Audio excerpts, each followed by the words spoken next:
Hey everypony! It is Circuit Man once again here for the Brony Show. We are episode 106, and next week, or this week even, we'll be at BronyCon, and I'm so excited. I freaking wanted to be Thursday. I wanted to be Wednesday. I want to be getting ready and going. But at least I got the awesome show here, my Brony Show, to pass the time. And with me as always to help give you the insanity, or usually with me as all times and all that junk, we have D-Pad, the Brony Inquisitor. Hey kids, I'm not actually going to be around for very long tonight. I have a lot to do. Yes, unfortunately, D-Pad has 2 cons, several panels, a couple of selling booths, and complete insanity to keep him busy today. Again, I'm a freaking Boy Scout in the way of badges. Yep. He's awesome. He may act like an ass here in the show, but that's just a persona. He is nothing like it in real life. Of course, me and Blink are gonna see that firsthand once again.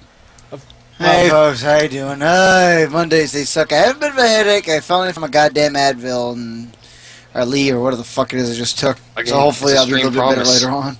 It's a stream promise. I'm going to bite him. Sounds like a plan to me. I said I would. Well, Yeah, you probably will. I got a retaliation for that too. We'll get back to that later. At least you're not getting your ass grabbed. I can do that too. I've had worse, trust me. Anyways. Alright, in any case, let's go ahead and introduce the rest of our panel here. I'm not sure if he's available yet, so we'll skip one person and we'll go on to Dealrist, who's going to be helping me out with the interview this episode. Hello, good evening everyone. I know we have an international audience, maybe it is an evening, but I'm pretty stoked to be going to the con. Coming here and tomorrow actually I get on my train to go to the con, so gonna have a fun night tonight. Yeah, man, I'm gonna go right after work. Mom's gonna drive me over to the station so I don't have to pay for parking. Oh, there you go. Sweet. Alright, and we also have joining us from the Otaku Ascended, weighing in at 180 pounds, bald but still awesome, glasses wearing, an anime know-it-all aficionado, Suki Sama! You're such a faggot. Yes. Yeah, you know what? Yeah, I figured Blank would have the correct thing to say there. And God, do I wish I weighed 180 pounds. Well, I don't know. I just grabbed a number. Yeah. I wish I weighed that. I wish I did. Why is everyone so fat? I'm 129 pounds. What? You're insane. That's why. It's because the rest of us eat. I eat probably more than you do. I almost promise you. We also sit down a in lot. his legs. I don't know. Anyway, hey, A lot of holes. Hey everybody, I'm here doing stuff. Basically, I'm actually editing at the same time that the show's going on. So. Really? And we also have joining us Juinja. Yes, that would be me, Circuit. Come on, man. I had my leave approved, so I'm ready to go to BronyCon. Awesome. And finally, well, not finally, but unfortunately the other person's missing, we have Slyplex. Yo. Well, that did it. Let's go ahead and get on to the start of the show, which is What's Up, Bronies? So, what's up, Bronies? Well, convention's coming up. Lord knows we have a lot to do with that. Unfortunately, in the convention center in Maryland, it's illegal for me to leave the booth without a replacement to watch it. So, I'm literally stuck behind that thing. Ooh, that's And then after that, next week, or the week after rather, is Otakon. So, oh my god, all the convention I have to attend. At least one's a relaxation con more than anything. I'm gonna be Handsome Jack. I can't wait. That's I was gonna about be to the say, best. we better see you in that Handsome Jack outfit before we Oh leave. yeah, there's gonna be a lot of that. Yeah, it's too bad BronyCon couldn't be a relaxing con for you too, or at least a little more so. I gotta make $20,000 for the museum. It's gonna be a trip. Oh yeah. I'll make sure to come get a print from you guys. I don't know what I want yet, but I'll get something. Yeah, well, I mean, Inky still has to approve it, but we have Shadow Bolt and Wonderbolt prints, and I was thinking they're the exact same thing, just one and the other being the different alignments. And I was thinking I might just sell those at a deal, depending If she says yes or no. I've got plenty of deals worked out for the museum. It's worth buying the shit. And I'm definitely gonna buy a little bit from there for sure. And like, don't be afraid to like keep me fucking company, because it's gonna be a lot of people I just don't know. I know Sunday I'm gonna have a ton of downtime, so we'll hang out some then at least. In addition If to I can Thursday. snag a chair, I'll probably shoot the breeze next to your booth and help keep it on shit. I will be there in spirit. That would be really nice. I'm gonna be so lonely at that booth. Well, no, I'm probably not. There's gonna be at least one person from the museum probably with me at any given time. And come to my panel. Well, not my panel, but the panel that I am on at 10 a.m. in the Hall of Dawn. Wait, which panel is this? The life-size plush panel. Yep. Which day? I have my schedule. It's Monday. Friday at no, 10 not a.m. Monday. It's Friday at 10 a.m. Which is a little irksome, only because me, I'll go. which is a little irksome only because I can't open the museum then. I have to be there after it opens, but we have Tay opening it. I trust him. He's good. That's most unfortunate. You're going to be in the panel the time I was going to go by the Traveling Pony Museum booth. That sucks. I'll visit you again, for sure. Good. I appreciate it. Alright, well, let's also go on a little bit more into What's Up Bronies here. I do got a couple panels I am going to be I'm going to be attending. One of them is the Pony Champ panel that looks like it's at noon on Friday. Or is that noonish? It's not quite. Here, sir. The pony Show champ. them this. I'll say this, I have no direct plan, so if you're on a BronyCon, you hear any mad cackling, I'm about. Well, yeah, the only reason you're going is because of me. Oh, my bad. Oh, It's like at shut 4:30. It's 4:30 on Friday, and it really ticks me off, too, because it's the exact same time that they're going to be doing the something or other with the thing and the stuff. Ooh, I love the thing and the stuff. Yeah, I know. I isn't love it? the stuff that goes over there. Right. But they're actually happens. it's going to be the same time as a video game panel for the, come on, where's my clicking here? Ponycraft. Oh. I've got Yeah, my whole weekend so I'm more or go- less planned. It's a Go little ahead. saddening that I won't be able to catch the Ponycraft project, but That's circuit. You gotta take Gold Point off. gotta take what now? Oh, right. But it's so awesome! Yeah, you're looking the images on Yeah, again. but in order to show the thing D wants you to show, Yes. there you go. Link's Canvas... Wait, when did you get a Canvas studio? Huh. Hey, look. Oh, it's in the person- blank Canvas studio.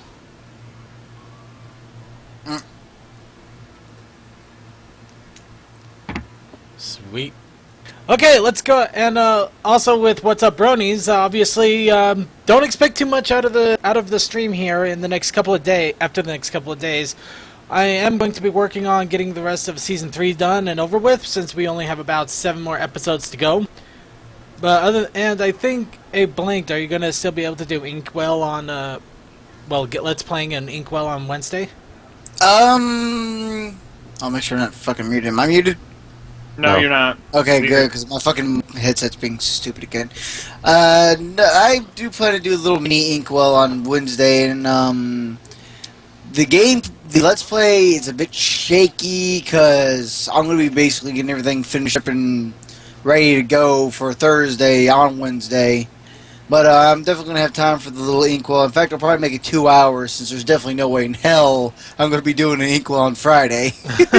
Definitely not. Definitely no way in hell. So I might make that one a 2-hour show, and then maybe later on in the night I'll have the Let's Play. Let's And see. if nothing is absolutely going on Monday, because I get back in town on Monday, I might do another small Inkwell thing on Monday when I get back in. Who knows? We'll see what lies in the cards. Whatever. You gonna do a little thing with us messing around in the background? I plan to, but that's not really like a Inkwell kind of thing. It's just, okay, I have a funny little idea, and if we have time to do it and we don't pass out after convention nonsense, I literally want to just, because my laptop does have a camera, just pop out a camera, I'll start scribbling in front of it with these Nimrod in the background doing God knows what. Yeah. So you guys may actually see me in person trying to draw while I have these guys in the background as the voices in my head. You I'll should just- juggle glass. I'll be that voice in your ear just telling you to draw porn the entire time. Occasionally you'll see me punch him. Anyways, Penis. I still gotta punch you in the face. Let's if I'm gonna see. punch you in the dick. All right. I'll punch you in the balls. Oh, Shakfar! I will take Shakfar! pictures of this. Okay, he finally showed up, so let's give Shakfar his hello. Hi, Shakfar. Hi, I was having internet problems. Yes. And he's our last panelist here. Okay, now back to the discussion here. Now you guys are going to be slapping each other and drawing dicks. What now? Take it. Okay. What All are right. dicks? It was about us punching each other and where we were gonna punch each other. It started me saying punch him in the face. He's gonna punch me in the dick. I'm punching him in the balls next. These interview guests are gonna recommend this video to their viewers, and they're gonna blush. Don't worry, I have pictures. This sounds like a casual conversation. This actually is pretty Anyway, casual. Yeah. Just to clarify, Blanked and Jew like each other in the dick. Yes. Yep. Punch each other in the dick. Yeah, there's a reason why Okay. they shouldn't go hotel You room still, for you still touch BronyCon. each other in the dick. It was like a Under a split minute. second. That kind of In fact, they're touching each other right now. Okay, dick boys. Let's go ahead and move on here. Okay, that's Oh, guys, the My Little Pony dick team again. Dick. okay. Does anybody else have anything that they want to share for What's Up Bronies before we go on to the news? Yes. D's not in the call anymore, but that's not a surprise. Yeah. I moved. Well, I'm in the process of moving. I got all my stuff out of my dorm room on Saturday, turned in my keys Sunday, and I'm moving my new place the 10th. That was an adventure because I didn't find out till Monday that I needed to get a new place. But guys got away working that stuff out. I had my roommate's moving into off-campus housing. He already signed up for it like in March, and I managed to get a room with him. So things are working out very nicely. I don't have to worry about where I'm going to live after the con. Excellent. Still no And I'm excuse in the moving newsletter. into a dorm room in 3 weeks. Okay. Anybody else got anything for What's Up Bronies? Potato wedges. They're delicious. Yes. They are. Okay, then I'm just eating them right now. Just another quick shout out here. I think Shakfar is going to know a little bit more than I will, but there's apparently a person who's having a little bit of trouble with getting to BronyCon, and he wanted to do a shout out for them. Yes, it's White Dove Creations. I'm sure at least a few of you in the audience have heard of them. I can drop a link in the chat if you want, but they need to come up with about $900 in order to switch a plane ticket to the name from her son to her daughter because she doesn't want to go alone, and her son apparently can't go because the CEO of his company said nope. Wow. So we wanted to give you guys a quick shout out about this. If you wanted to reach out to her, try to offer some help any way you can. And that's pretty much it for that. So let's go ahead and move on to site news. Now, there's not going to be a whole lot of site news since we're really not going to be working too heavily on the site until after BronyCon. However, the one big thing that is going on and that we can talk about, Iron Pony! I don't know who won! Nobody emailed me. Nobody said anything about who won the Iron Pony for last week. Maybe they all gave up after the 60 hours from Command or something. That's exactly what I was I thinking. know there remember was one hunting in the person, chat, and I know- he went like 24 hours or something like that and passed out. So I don't know who he was. I forgot, but I know there was someone out there who didn't beat the record, but did win Iron Pony for the week. Yes, unfortunately, that's why I request you email me, because we will not know who won unless you tell us that you won, and also provide pictures. You know, in fact, CMC took a screenshot. Can you dig that up, CMC? Look who it was. Hello, one. Let me check at the time. Hello, apparently. Hello, hello, I gotta go to the bathroom. Yeah, it was like Okay. Hello 1549 or something like that. Huh. Huh, interesting. Okay, but yes, apparently Hello is the winner, or Hello might not be the correct name, but that's the name we got so far. It's not 60 hours, but yes, Hello 1496 won at 15 hours and 30 minutes, or 15:30 was a time slot. But yeah, it looks like he did a pretty good job getting way out there before he finally gave up. So that's awesome. So, congratulations, hello 1496, if you're here to listen to this. Those of you who want to participate in Iron Pony, I threw out the instructions a little bit ago. If you're listening to this on either YouTube or hopefully soon to become MP3 podcasting that we're going to be putting out there, you got to be here live to participate in Iron Pony Sit Out. Because it's not a sit out if you just decide to do it whenever you feel like it. No, you got to do it when the show says you got to do it. Mm-hmm. Now, also, another quick site news. If you're there at BronyCon, you might be able to collect cards from the Brony Show crew. Why? Because I just got the business cards. Yes. Sweet.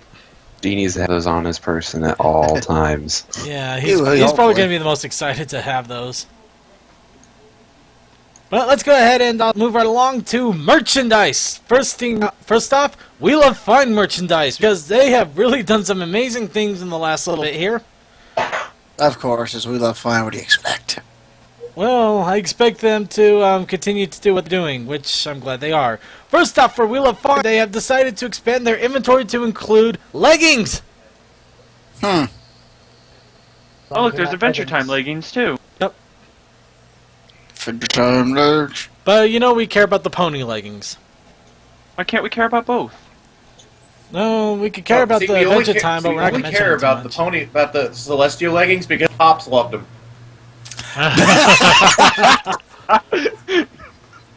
Oh, terrible. Pops! Now, if they get some custom tuxedos in there, maybe just one or two. Also, Wheel of Fine has brought out a few more shirts out. Nothing really big and spectacular, but still some really awesome ones. Derpy working the shirt. A little bit of Rainbow Dash having fun in the sun. And I don't know why, but this Lyra one is kind of alluring in a fun way. But yes, that's not the only thing that Wheel of Fine has done this week. No. They have also finally, this actually has just been announced too. They're coming out with their first ever artist series of MLP vinyl figures. That's cool. And they are actually awesome looking too. Who? DJ Breakdance. Oh yeah. Or DJ One big Papalera. muffin. Got No, Snuggle see, then you can have awesome battles, and then you can say they're breakdance fighting. Oh, lordy. Papalera. Ha! Problem is, they aren't posable. Yeah, they're definitely pure They're figures. posable in your mind. They are not action figures here. Oh my. Hey, type Transformers. They're ever so slightly flexible, but you can't really change their position. They're just a little squishy. As far as that's why I understand. That may be not the case. Alright. Well, moving right along here for more in the way of fun, interesting Brony merchandise. First, you know, we've been having a lot of these coming out, and I'm never going to get tired of this. We got pony lace panties. Oh my god, Circuit. Okay. Really, Okay. Circuit? Really? They didn't have No, wait, lace. wait, wait. Now, look, we as a group, Bronycon, Someone should get those and tell me what flavor they are. What? What? Because now they make chocolate flavor. Man, I don't even have to try tonight. You guys are doing my work for me. What? what Well, we gotta do. They and look like for- more of a licorice flavor, if anything. Well, See, you know, we can't. If you're going to get lace panties, you also got to make sure you get shot glasses. Well, fuck Okay, yeah, the shot shot glass, glasses. damn straight. So whoever loses the drinking contest using that shot glass has to wear the pair of panties to BronyCon. Yep. I Ready know- to do? We are Let's totally I doing think it. D would do it even if he lost. Yeah, let's make them do it. We'll take pictures.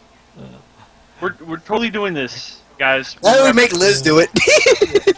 Yeah, the funny thing about these shot glasses, they're actually at Spencer's, apparently. Big surprise there.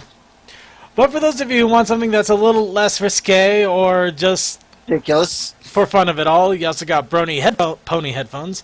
They had Rainbow Dash, and now we have Vinyl Scratch, showing that Hot Topic can do something that isn't rainbow colored. Goddamn, color me surprised. Yeah. I know, right? Okay, and moving on to the next segment of merchandising. Night lights! Yeah, are we really all that surprised? Dude, the fucking dark scares me. But these the best Fluttershy's part out is there. it's Alicorn Nightlights, or Twilight Alicorn Nightlight anyway. I'm definitely getting that. That is gonna keep all the fucking Timberwolves away from me now. I need to buy one because my freaking lamplight or the light in the room just sucks. You know what? It's not We a ne- dinky little nightlight either. It's a statuette that's a light. Huh. Yeah, I know. And it actually looks pretty awesome too. Wow. Well, this you might be a never different see- one. You never I see do like that. Celestia I do out like at that night. one though. It's a flashlight too. That's kind of cool. That's Mhm. kick-ass. Yep, they definitely are getting a lot better with their merchandise. But this thing, everything from everybody, from the crazy Brony that has a girlfriend and that's very risque, to the one that just needs a nightlight and maybe something to hug at night. It's afraid of the dark. Yes, horrible plushies. Actually, this is another plushie that showed up in let's see. I think it's from Argos. Yeah, a place called Argos. I'm trying to figure out what Argos is exactly, but yeah, apparently they take the Funrise model and they do that. Are they aware that we're pony fans, not pig fans? I was gonna say that. Looks like a damn pig. I just feel bad for Doesn't Pinkie help Pie. that That's they not call it even Pinkie. that's not even as bad as streamer butt ponies. I'm not sure what this is. Sweet man, you look good. Wow. But apparently it's in British pound. The money is in British pounds or euros. So either way, it is definitely not American. Then keep It's it over not there. American. Exactly. Keep it over You can there. keep that particular import, export, whatever port you're going to be sending, because you ain't sending to mine. Right? Yep. And for the next big thing to hound all of ponies, squishies. Oh yeah. Oh, those things are weird. My friend said that Twilight on the package is making a really ridiculous face. She's or, got like, such a big head on a small Yeah, I body. know. I was just like staring at it. It's tiny, buddy. Welcome to Chibi. Rarity That's would not be- even classified as chibi. Yeah, it Put in does. the big head cheat code. That's too big of a head for a chibi. No, I've seen them. I've seen worse than that. Is Challenging anyone surprised that they made concepts Rarity here. in this first run? Actually, I am kind of surprised. Because they're called fashions, squishy fashion fun. Well, let's go ahead and top off the. If you see this over at somebody's house, they're either a dedicated fan or questionable. Oh gosh. Giant cardboard standees and cake in a The jar. hell? I'm totally down for that. Dude, I'm gonna set those up in the woods and use them as target practice. I mean, what? Faggot. I'll totally put actually- that around here in my dorm room, and so when they come in for a room inspection, they'll come in personally and ask me, "What the fuck?" Those are actually some of the most collectible things you can get. Is like especially the movie pop-ups. Those will. Wait! No, Like I got a that. better one. Sorry, I got a better one. You print out the Twilight one, and you put it in the back of your goddamn pickup truck. There you fucking go. There you did it. You got the fucking truck. Here's my life. By the way, sir, if you do not show what is the glory of those mason jars, I will hurt you. Of course, I was just waiting for them to comment on those before I talk about cake in a jar. It's cake in a jar. It's a rainbow cake in a jar. Yeah. Zap apple cake. Any better? It's fucking cake in a jar. Dude, it looks like Zap Apple Jam cake. It does actually. That's what I think they were going for. It's like my dream Genius. come true. I've always wanted to drink my cake. Well, you could drink your cake and eat it too. Wait, what? I always wanted to inhale my cake. But yes, the standees, there's a lot of standees. They got Main 6, you got Celestia, you got Luna, you got the married couple, you got different... wow, you really could make your own little Ponyville at this Dear rate. Lord. You could do a little fucking set if you're doing a school play and shit. Oh, dude, you totally screw with people at the mall with those. Have moving around. Wow, this Dude. site has a lot of pony party supplies. It's This not is surprising. I crazy. think he is on most of them. She better be on most of them. This is hilarious. I don't know why I'm laughing so much. Totally want to do that shit now and just put it all around here in my dorm room. So when they seriously come in for a room inspection, oh my god! There's another one. Alright. let's go on to the next little bit of news here. Build a Twilight. Yay. They keep they'll build a bear with Twilight, but they keep changing this on us. In fact, I'll tell you how much they're changing on us. At first, we thought it was going to be August 2nd. Now we're hearing August 1st. Now we're hearing they're actually in some Build-A-Bears already. That thing looks. Well, Well, if you Yeah, can find they're pretty derpy. yeah. I mean, I bought the a Rainbow Dash ones. It looks about the same kind of. It's the angle of the snout, really, how you're looking at Yeah. it. It looks a lot better up when you have one. It's one of those things where it looks better in person. Yeah, it's just the angle. Yeah, 'cause I think I need to see the spike in person because right now he just sort of looks like he's It looks like he's basically pushing his teeth back up into his head. He looks like a pug. He looks like a he looks so pugly. I want that like. That's Alright. really So tiny. pretty too. Yeah, pretty much. And I just it's kind of realized Paris there's- Prime, right, Blank? Like when you Yeah, think of Paris a dog Prime. being Vinny named- plays Warframe. Paris Prime. Surprisingly normally cool in think real of- life. Or you know what I mean. Okay, let's go on to how Xbox won a little bit more of my love back after this stupidity. What? Yes. This is Xbox badass. Live has released pony stuff. Yeah. Facts. Get Rainbow Dash as a pet. You in get Xbox Rainbow Live. Dash as a pet, and you can also dress out your avatar in different pony hoodies and also a pony backpack. Wow. That's reaching. That's reaching. It's reaching, but at the same time, it's kind of awesome that they did do that. It's cool, but I'm not paying money unless I'm actually going to be wearing it in real life. Hmm. Yeah, but you know, If you have the points and you got nothing to spend it on, exactly. Alright. Yeah. And Scourge Fangirl, this is the news that we get over a week. Who's not to say that I already didn't know about this stuff days ago. And back. Shocker! Anyway, and then finally for news and pretty much merchandise, because to be honest, most of the news is merchandise. It's also kind of lightweight this week. It's rather light, but considering, you know, we're probably going to be just goofing around and Considering relaxing, what's coming up in our lives soon, I don't mind. if anything, it's Yeah. Yep. kind of like it. More pony ornaments have been released. It's And- freaking July. Christmas in July. Yes, get them early because you're probably not going to get them. Oh, don't remind me of this bullshit. When I was a kid, you know, you get out in May, you know, no more school. You go to Walmart, fucking school uniforms. Fuck you guys. It's coming up next. Fucking piece of shit. But yes, if you want to wanna pick know- up, I wanna know you why actually this get these is available. personalized too. That's another awesome little thing there. Well, that's cool. Yep. But if Oh, you want okay. one, they're $10 each, and they're at Ornaments and More, the website. Huh. The website. I wonder if they have anything to do with Spaceballs the movie. No, it's more like Spaceball the breakfast cereal that they have more to do with. They really expanded pretty well. I personally like the Spaceballs flamethrower. Yeah. Yeah, the kids love that stuff. All right. Look, that's pretty much it for news. I'm surprised that we went through it so fast, but not at the same time. Of course, we do have a few fan submissions and suggestions that I could throw out your way, but first, we have our interview with Crash D and Lectro Dub. Are you guys ready for this? No. Horse. Oh, well, I don't care. It could wait.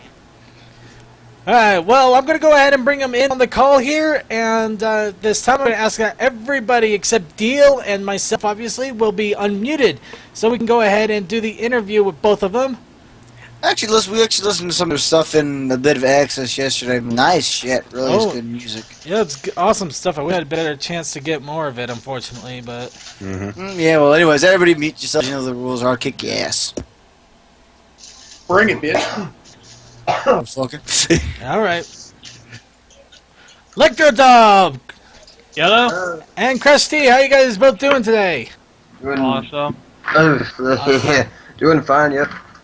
We're doing great here. We just had ourselves a nice little run in the pony news, and now it's time to get to our awesome interview for the week. Howdy, howdy. Alright. Hello. Alright, me and Deal are going to be conducting the interview since D, unfortunately, is a little too caught up with preparations for 2 cons and a lot of background work involved with them. So, so poor guy is incredibly busy. So, but why don't you go ahead and introduce both of yourselves? We'll start with Crash D. Hello, my name. You just introduced me. Yeah. Oh man. Okay, so my name is Crash D, aka Absturztest for my non-pony alias. I am I'm of Houston residence, however, beginning next year I will be, or actually in a month, I will be of German residence, so I'm kind of that thing. Ah. And my name and my actual full name is Sean James. Very nice. And how about you, Lectro Dub? Why don't you go ahead and introduce yourself? Alright, hi, I am Lectro Dub. I make pony-related dubstep and sometimes sing and sometimes people like it. Sometimes. You just have to say, you have to always put that sometimes in there. You just Gotta get a little bit of each other in there, right? Alright. Well, the one thing I want to ask right off the bat is the partnership that you two seem to have together. How did this all come about? Let's see. It started, let's see. I was going to Fiesta Equestria, and it turned out that Crash lives in Houston, which was where it was located. So went ahead and we talked about it and we tried to get him in, and got him into the show. It was great because I didn't know anyone there, and kind of stuff. Shh, I'll tell the story. Alright. Which show is this? Which what? Which show? This was Fiesta Equestria. He did the Pony Tectonica concert. I was confined to the DJ booth. I had 3 shows at the DJ booth, which was like the smaller all-day thing. Mm-hmm. So pretty much, and another one of the people that performed at the DJ booth was the Combine. They were a duo from Colorado, and pretty much both of us saw them immediately, and were just like, those are some cool guys. Those are some cool guys with some the idea that people can collectively write music that is as more than one individual. Just one of those things that doesn't really happen that much, especially not in the Brony music scene. A lot of the people are just kind of on their own, and so somehow, I don't know how this happened. I was just messing around while people were setting up for the Pony Electronica concert, even though people weren't supposed to be in there. Like, I don't know how I got a VIP pass. I just like walked in there and nobody tried to kick me out.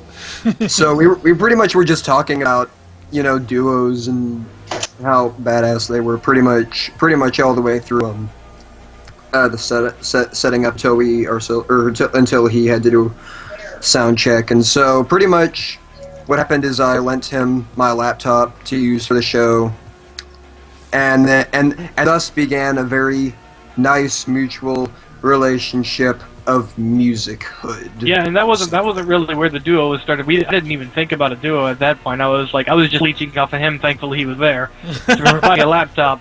But later on, we were like on a chat, and I had accidentally mentioned something. I was like, maybe we're becoming a duo, and then it just kind of set off, and we were like, it's set in stone. Yeah, we're gonna do it. And I'm like, what have I done? Yeah, that actually was.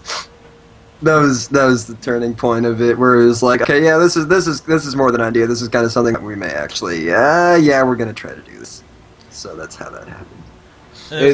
It just kind of escalated. It snowballed into that sounds like a pretty interesting idea. To this is a thing. So.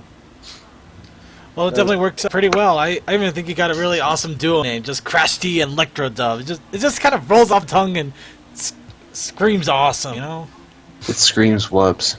Yes, there you go. Screams. Yeah, but we actually did have a finalized name for both of us as a duo, which was Everfreak. So we are Everfreak, which consists of Crash D and Lectro Dub, or vice versa. So either way, I guess it rolls off the tongue. If you think about Everfreak is pretty good too. Yeah. I do have a quick question. What is the division of labor in this partnership? Do either of you specialize in certain things? Or you kind of do it even?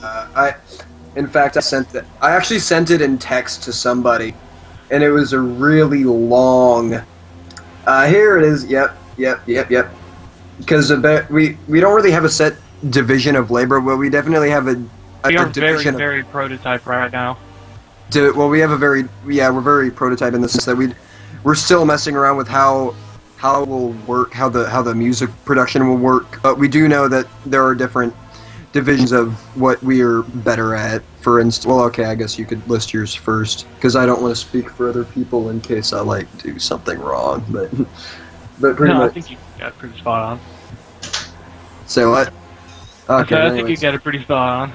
Okay, but anyways, yeah, the pretty much the division of I guess specialties would be that I personally am more of a very broader outlook on the creation of music. I don't do the sound design nearly as much as I don't take it as seriously. I don't take it as far as Lectro does as far as making basses and stuff. Most of my stuff is more of the bigger pictures and the structure of the song in its entirety, and more of a more abstract approach to it. I think his is more of this song is going to be perfect and most badass song, and it's gonna have lots of epic sound design and lots of epic stuff in it, and I'm kind of like sitting back and I'm like, yeah, I think it would be cool to have a bridge there. So I think it's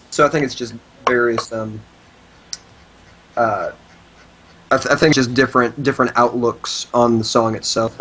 So is it safe to say that Electro Dub is more about finesse and you're more about the fun of it? That actually is a pretty good way to put it too. I'm also a lot more focused on the other aspects of stuff besides music, in terms of music. So like advertising, image, all those other things. Like I take image, I would say, a lot more seriously. Correct me if I'm wrong, but Whoa, sorry. Oh, That got out of my hands real fast. I heard. Oh, okay. I know what that was. Anyways, yeah. That brings up another interesting point. Compared to some of the more well-known names, you guys kind of have low views of your videos. Not that they're low; they're not like the really high numbers, with the exception. Especially in regards to me. Right. So my question is for you guys: what are your plans after this point to get your name out there? Right now, we have very differing views. As I'm saying, this is still extremely prototype, but as far as what I'm thinking, I was actually going to follow the Pegasound bandwagon. To be honest, I mean, it sounds kind of but I mean I was gonna. We're both looking into labels. We're definitely looking into that, both separately and as a duo, trying to look into various labels for promotion, looking for channels for promotion, both pony and non-pony music. And, if Pegasound takes off, we're both pretty interested in that. Yeah, that's and also I'm planning a tour that is also very prototype. Pretty much everything that I do for the longest time is very, very in its fetal stages. But I am planning a 2014 downtown Houston tour, which should consist of a week's worth of concerts, and it would start off at Fiesta Equestria 2014, and it would end a week after it ends. So it would be pretty much like I would say about 10 days worth of concerts. And if that takes off with any sort of good, if it takes off as well as I'd like for it to take off, that would definitely improve our outreach to a lot of people, and not just within the community. I mean, just music in general. It would probably get a lot of people's attention. It's definitely very ambitious. The 10-day concert. I imagine there's a ton of work that would go into that beforehand and during. Yeah, definitely beforehand. Yeah, get touring circuits, and I'm still not quite sure how the lodging issue is going to work. So, as I'm saying, it's still it's a very bare thing at the moment, but it's still being worked on. Mm-hmm. Well, you got the Brony Show bump whenever you need it. We make Yep. everything. Yep. Let's see. Which is another reason that Pegasound is nice sounding. Mm-hmm. Well, Circuit, do you have one you want to ask, or you want me to just keep going? Go ahead and keep going. You got a good roll going. All right. I'll go with that. Let's see. We'll go with Electro Dub. This is a question for you both. We're gonna let him answer first. What's your recording setup like? What sort of programs do you use? What hardware do you have? And what's an average recording day for you like?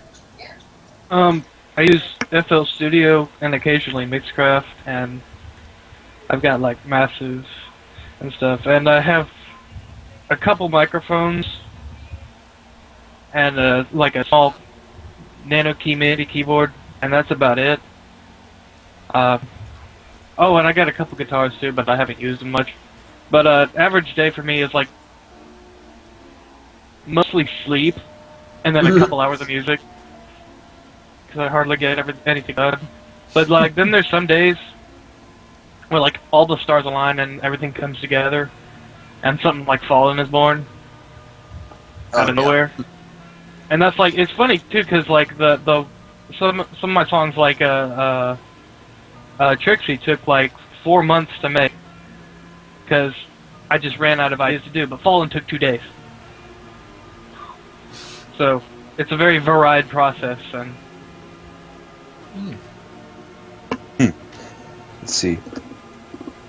All right. So how long have you had this setup that you're using? Is it relatively new equipment, or it's something that you just kind of run with?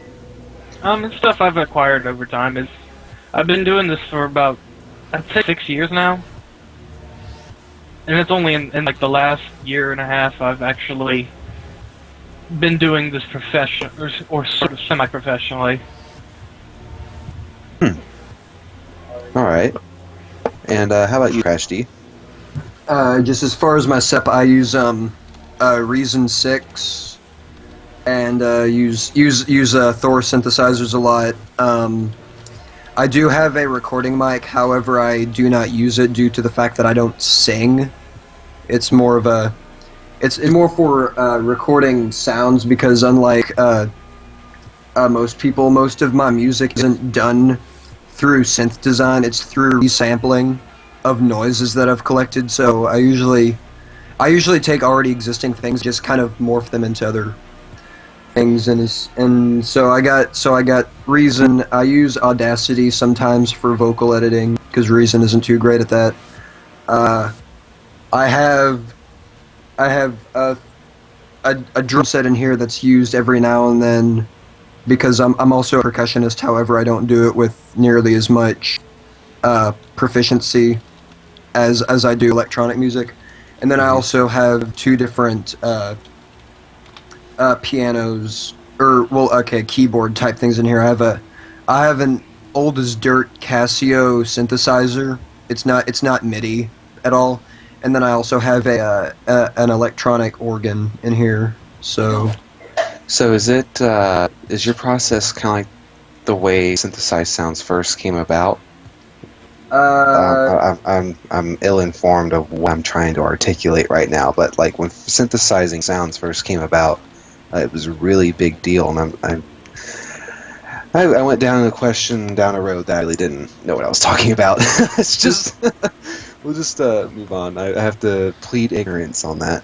That's fine. Electro Dub, just gonna hop on U train for just a second. I've listened to probably 5 or 6 of your most used songs, particularly Fallen, Trixie, things like that, and I gotta say, you are an amazing lyricist. Thank you. Just what's your process for writing lyrics, and how have you developed that skill? Well, every once in a blue moon, the planets will line up and the Titans will be released. And that's how babies are born. Yes. I don't consider myself that great of a lyricist, honestly. Most of the stuff I write, I scrap, and it's like every now and then something good comes out. I don't know. It's really surprising me it's taken off like this. Because I'm primarily dubstep, and then this stuff takes off, and I'm like, that's really surprising. Mm-hmm. It's having lyrics in dubstep is interesting because it's not something when people say dubstep, having some sort of story behind it really doesn't just come to mind. I think I'm just gonna listen to something that's groovy. So I think the reason it catches so well is because people say, "Oh, this actually has meaning behind it that's not just implied."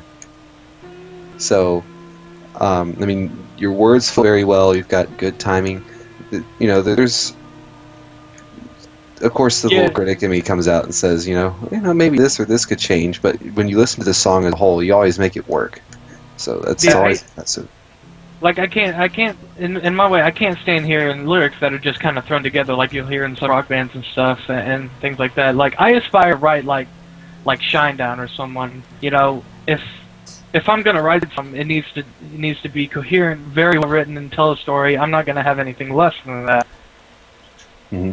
It's very, what you write is clear, and it's not, you don't mince words. It's potent. Use maybe a line or two to get a point across, and it's refreshing in some respects. Not to beat on any artists out there, because as I've said, my goodness, I can't even write music, much less critique it. But that's just a long rambling way of me saying I really enjoy what you write. So let's see. Circuit, you got any questions for him? Let's see.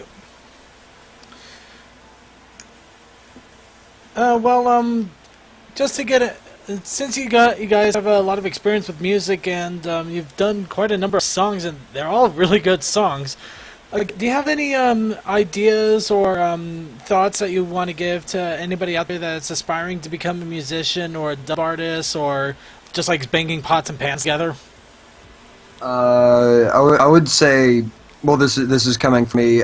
Don't try to release yourself right away. Like, give yourself plenty of time to adjust to what you're working with. Once you start, well, first pick up enough momentum to start, and please don't.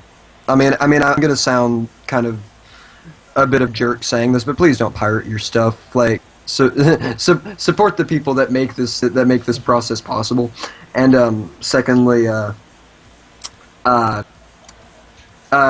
give yourself plenty of time before you start releasing stuff, because it's very obvious when somebody releases stuff. It's like, oh wow, you've been producing for 5 minutes. So I'd probably say just kind of get accustomed to doing your own stuff, and I guess to make things even more confusing, don't take advice from musicians. because everybody's different. I mean, seriously, everybody's brain functions differently. It processes the musical, the creative process of music differently. Not everybody is going to be good at a specific genre or specific style. Thus, nobody has the same ideas for music. I mean, it would be like, I gotta come up with a good metaphor. Like, it's just like the same way that we don't all enjoy music the same way. It's not going to be made the same way either. Precisely. That's a good way of putting it. And when there's people, that would say, I'm just gonna pick on the people in this chat. Like, for instance, if Electro were to say something like, "Oh man, you need to make." I mean, he hasn't said this to me because I don't make basses, but if he were to critique my process of making said bass, I would probably just say, no, it's not. It doesn't work that way. But thankfully, I don't trust myself with basses or any sort of sound design. So kudos on that.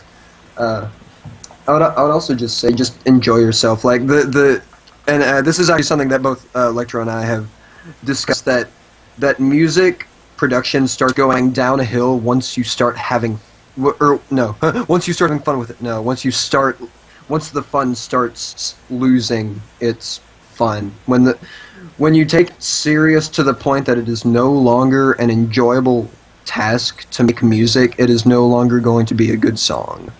Yeah, once you're just continuously producing just to get stuff out, it's not going to be fun anymore. It's not going to sound the same because you're not having fun with it. So that's probably the biggest piece of advice that I would actually implore people to actually take. That and don't take advice. All right. Well, speaking of having fun while you work, what are your each of you can take a turn. What's your favorite solo work you've done, and what's a favorite collaborative work you've done? If you both have one. Oh, jeez. I'll let you go first. Okay, well, I guess without a doubt, my favorite solo work would have to be Fallen, because it just came out so well. Because it's awesome. because it's that's me. It is just so much fun to put together, and it just flowed and came quickly. And my favorite collab work would have to be One of Us with Aviators. Definitely. All right. And how about you? Shoot, your name is Electric D? What? Electric Crash Dub. D.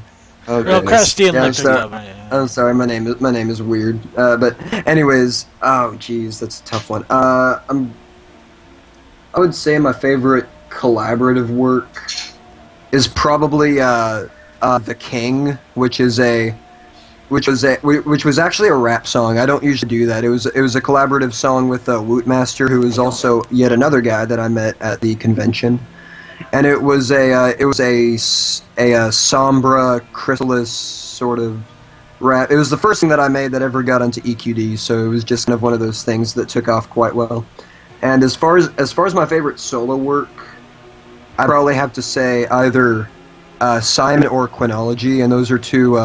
Actually, I guess Quinology was also a collaborative work. So yeah, Simon is my favorite, and it's actually not really it's a 10-minute ambient soundscape, so it's definitely not the dubstep house music, pounding that we're trying to do. As of currently, it was actually it.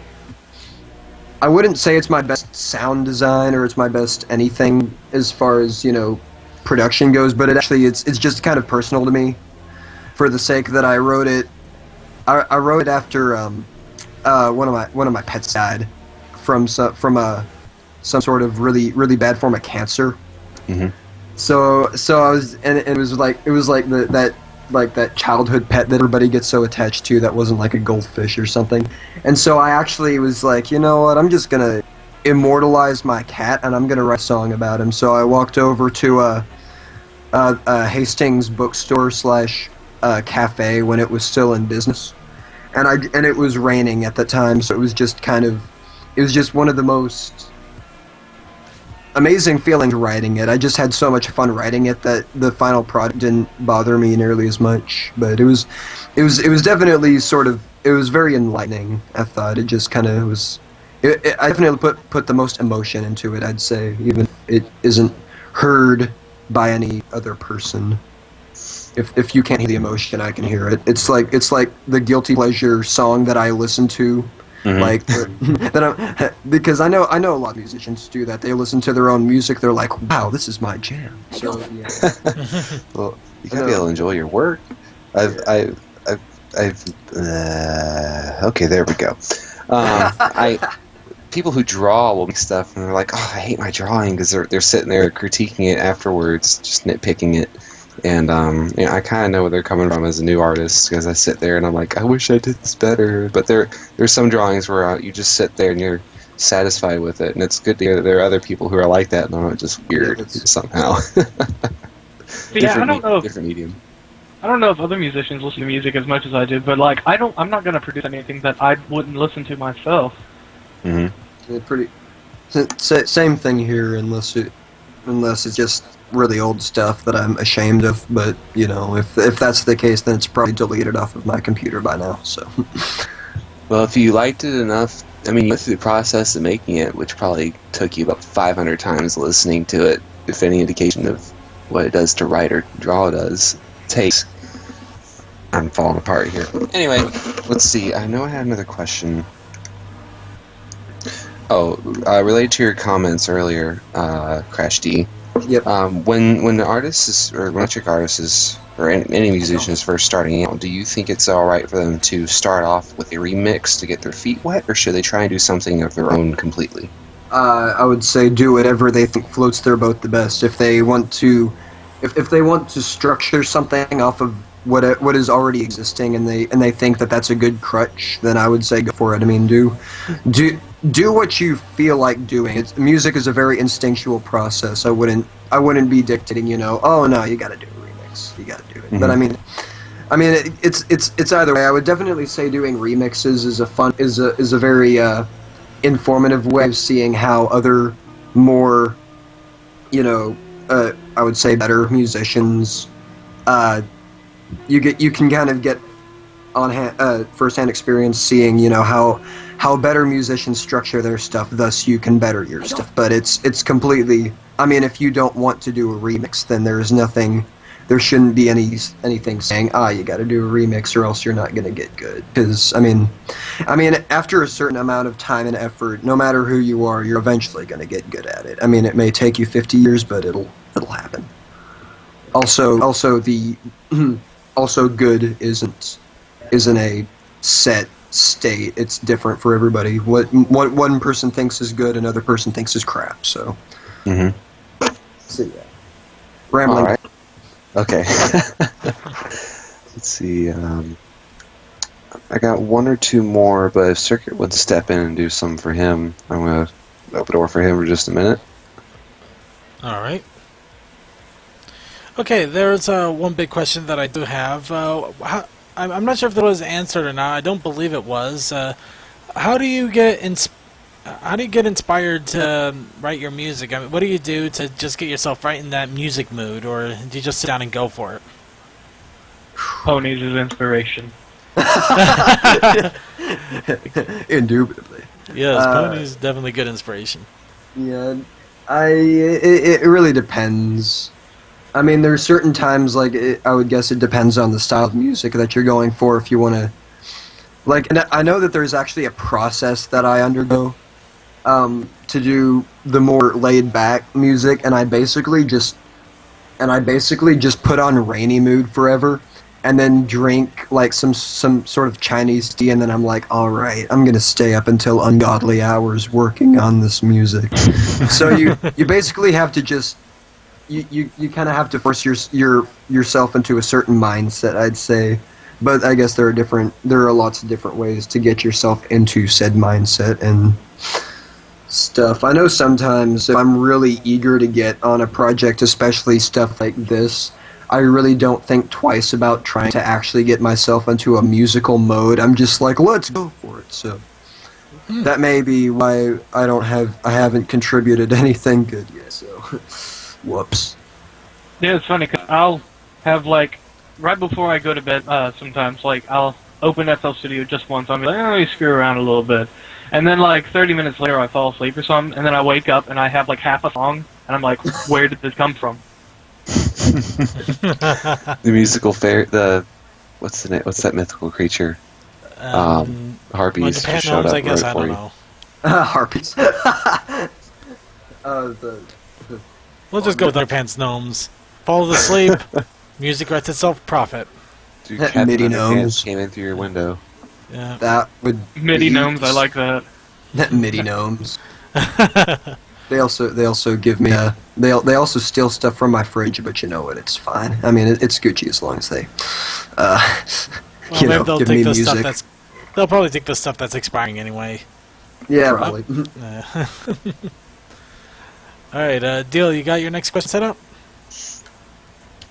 Kind of irrelevant now that we've covered the inspiration section. Let's see what else we got. Cue elevator music. Yes, cue elevator music. I guess we'll go back to the partnership for just a second. What was it that you two saw in each other that made you want to partner up? I know we had the story of how you met, but what glued you two together? At least for the prototype stage. What? I accidentally said duo. Oh yeah, yeah. That it was a bit of an accident, but it was an okay accident. As far as non-musical friendship goes, just kind of I don't know. I mean, they let me crash in their hotel room, so that was pretty nice. So it was just kind of a No, I don't really know. It wasn't any. It's not anything that I can pinpoint. It was just kind of a It thing. just kind of happened. It's Mhm. yeah. It was a thing that happened somehow through some means. But it's a thing. It's definitely a thing. All right. I guess you wake up 1 minute and you're like, hey, partnership. It's like, all right, let's go. Yeah. All right. I think I got one that's half decent now. When you're getting inspiration for something, what medium do you look toward to give you your drive? I know let's see, I believe I know where this answers are going to go, and I think Lectro Dub already kind of mentioned it. So we'll start with Lectro Dub. What gets Ponies. you? What ponies? Okay, No. I was just quoting him from earlier. gotcha. Yeah, Yeah, ponies. That's literally it. I mean, before watching the show, I hardly had any inspiration for actually any kind of like lyrical quality or anything like that. I don't know how it does it, but it just kind of gives me something to work with.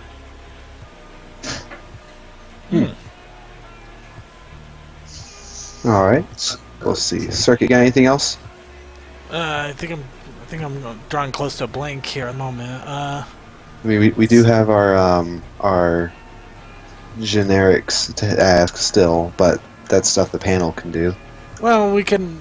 Well, why don't we throw a couple out anyway? Well, what Yeah, generics. what got you into the Brony fandom? Oh man, you go first. Okay, so it was like when did the show start? I think it was like 3.5 years ago now. No, 2.5 years ago. Yeah, so it was like It's like fall of 2010, something like that. Yeah. it was like 6 episodes into the first season, I think, when I found it. And I was like just browsing on some random forum somewhere, and I kept seeing these like little cartoon character icons on this random forum somewhere, and I was like, well, these look really awesome, and I thought it was like from some sort of old 90s show that I'd never seen. And so I browsed around and I clicked on a link, and it took me to the space program mixed with ponies thing. What was that called? Oh, Moonbase Alpha. Moonbase Alpha. Oh yeah. Better Living with Ponies or whatever like that. And I saw that and it blew my mind how awesome it was. And I was like, I have to find this show. And I didn't know it was called My Little Pony until I found it. And I was like, okay, first episode, let's go. Let's give it a shot. And one thing led to another. I started just getting into it. That was basically how it happened. Sweet. Okay. So we got an old school Brony in the house. Yeah, I'm a noob. I'm sorry. Anyways, yeah, I found it around February of 2011, I'd say. 2011. 2000. No, 2012. Yeah, I'm a real noob. Anyways, so yeah, February of 2012. I actually started it because of I'd say peer pressure, or not peer pressure, but peer rubbing off on me. Hey, it sounds like a good idea, and so I was just I had one of those lethargic weeks. I was like, oh man, I have nothing to do, literally nothing to do. I have no ideas for music. I have no ideas for anything. And so I was like, you know what? I've heard of these pony things. They sound weird. And I was like really skeptical at first. And I was like, I'm not gonna let anybody know about this. This is between me, myself, and I, and all of the other people associated with this show can just, leave. And ignorance is bliss because they don't exist. Like that was pretty much how I was originally. I was very, very skeptical about it at first. I was like, it seems like, oh. And then I watched it, and slowly I was like, I think I got through a lot of it within the first week or so. I mean, I tried to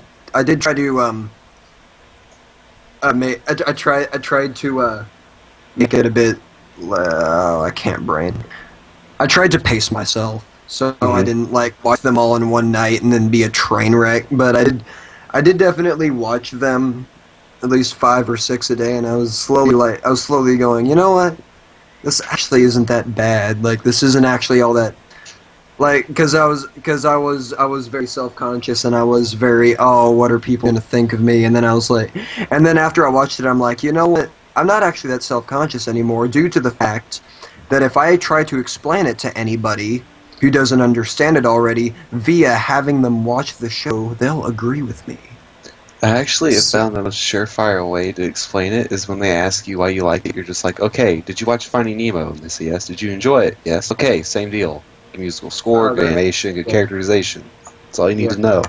That's pretty much how it worked. But I was originally like, just based off of the idea of it before even watching it, because I was introduced to the idea of watching My Little Pony before I was introduced to actually watching it. So I was just like, that's weird.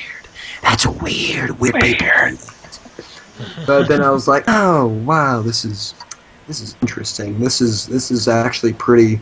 This is pretty rad. So yeah, that's how it started. It wasn't fairly interesting. It didn't, but it was just a very slow progression into it. And then after watching it, I was like, oh wow, this fandom exists. Oh wow, people make music to this.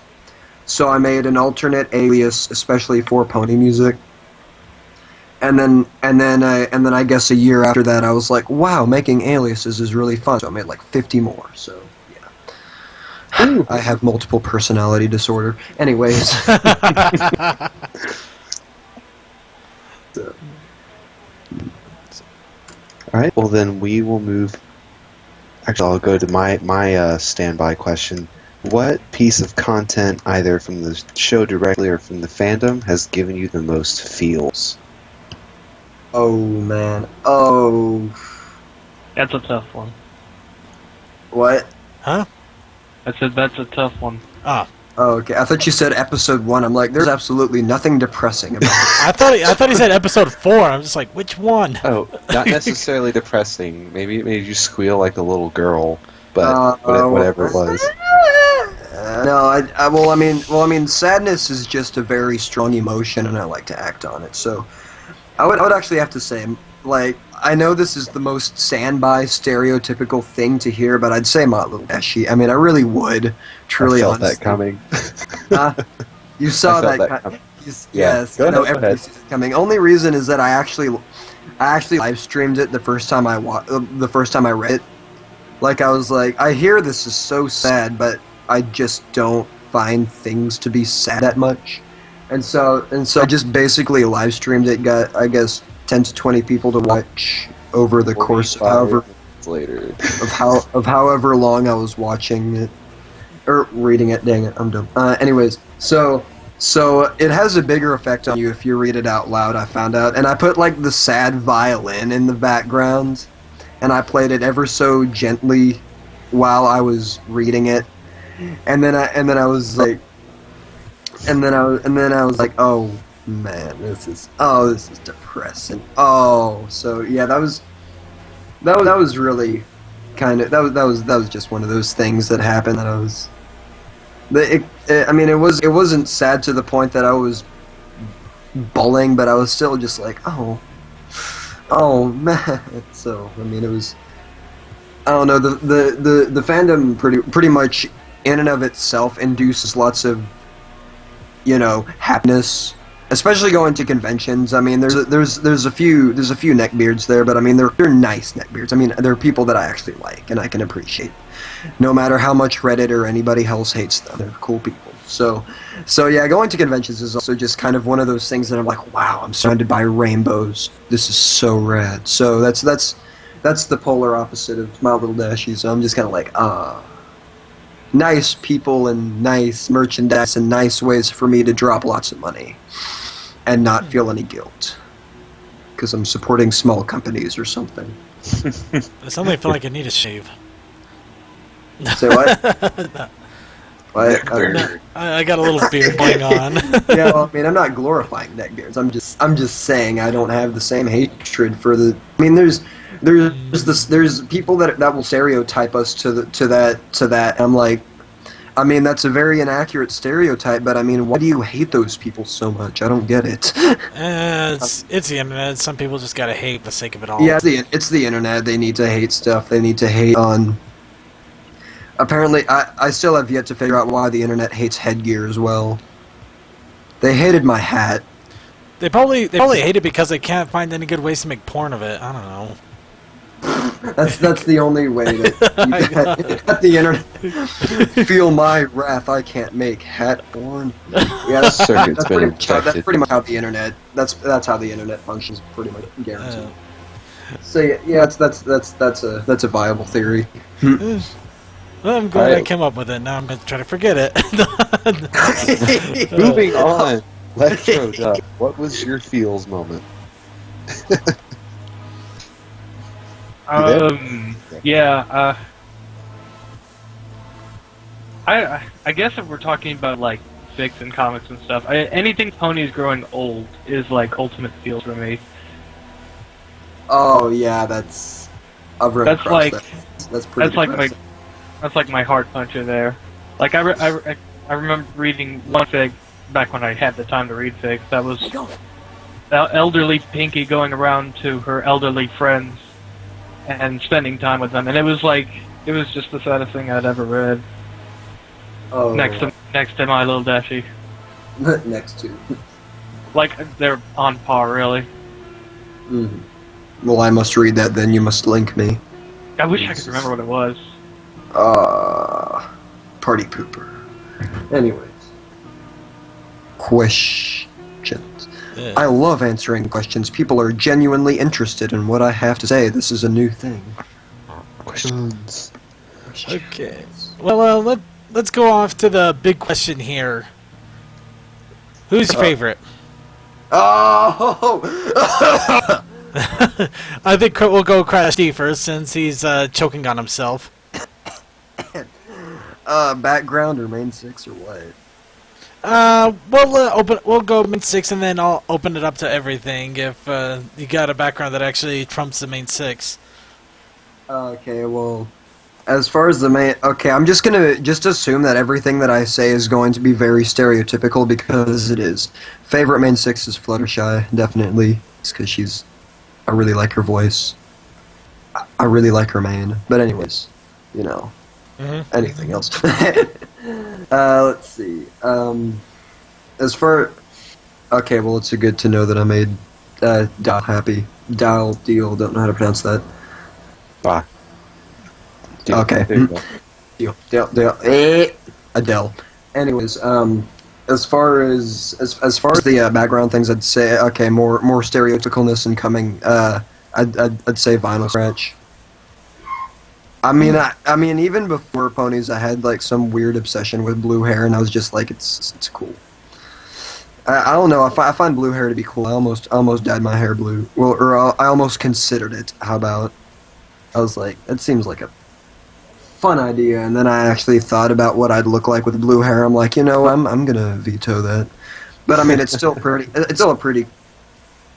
I don't know. I find it fascinating, and I have yet to figure out why. But once I figure out why, I will tell you. Even if that is in 10 years, and you're not gonna remember me or anything. And I'll be like, I know why I like blue hair, and you're gonna be like, who is this guy? Make him go away. No, I'm just gonna say the same thing I'll say even now. Strong Bad said it best. You gotta have blue hair.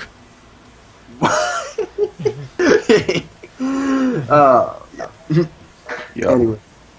Okay, Lectro, your turn. That's funny. We both have the same favorite. Yes. I feel weird because it's like I feel like as an electronic musician, liking Vinyl Scratch, is like overrated or something. But it really is my favorite. Well, Vinyl Scratch is definitely an awesome one to be a favorite of. Absolutely. Alright, and I think that does it about me for questions. Do you have any deal? Not at this point. It's not anything our panel won't come up with, so I think I'm going to tap out. Alright, I think we'll go ahead and open it up to our panel then, if you're up for some open questions. Yeah. Go for it.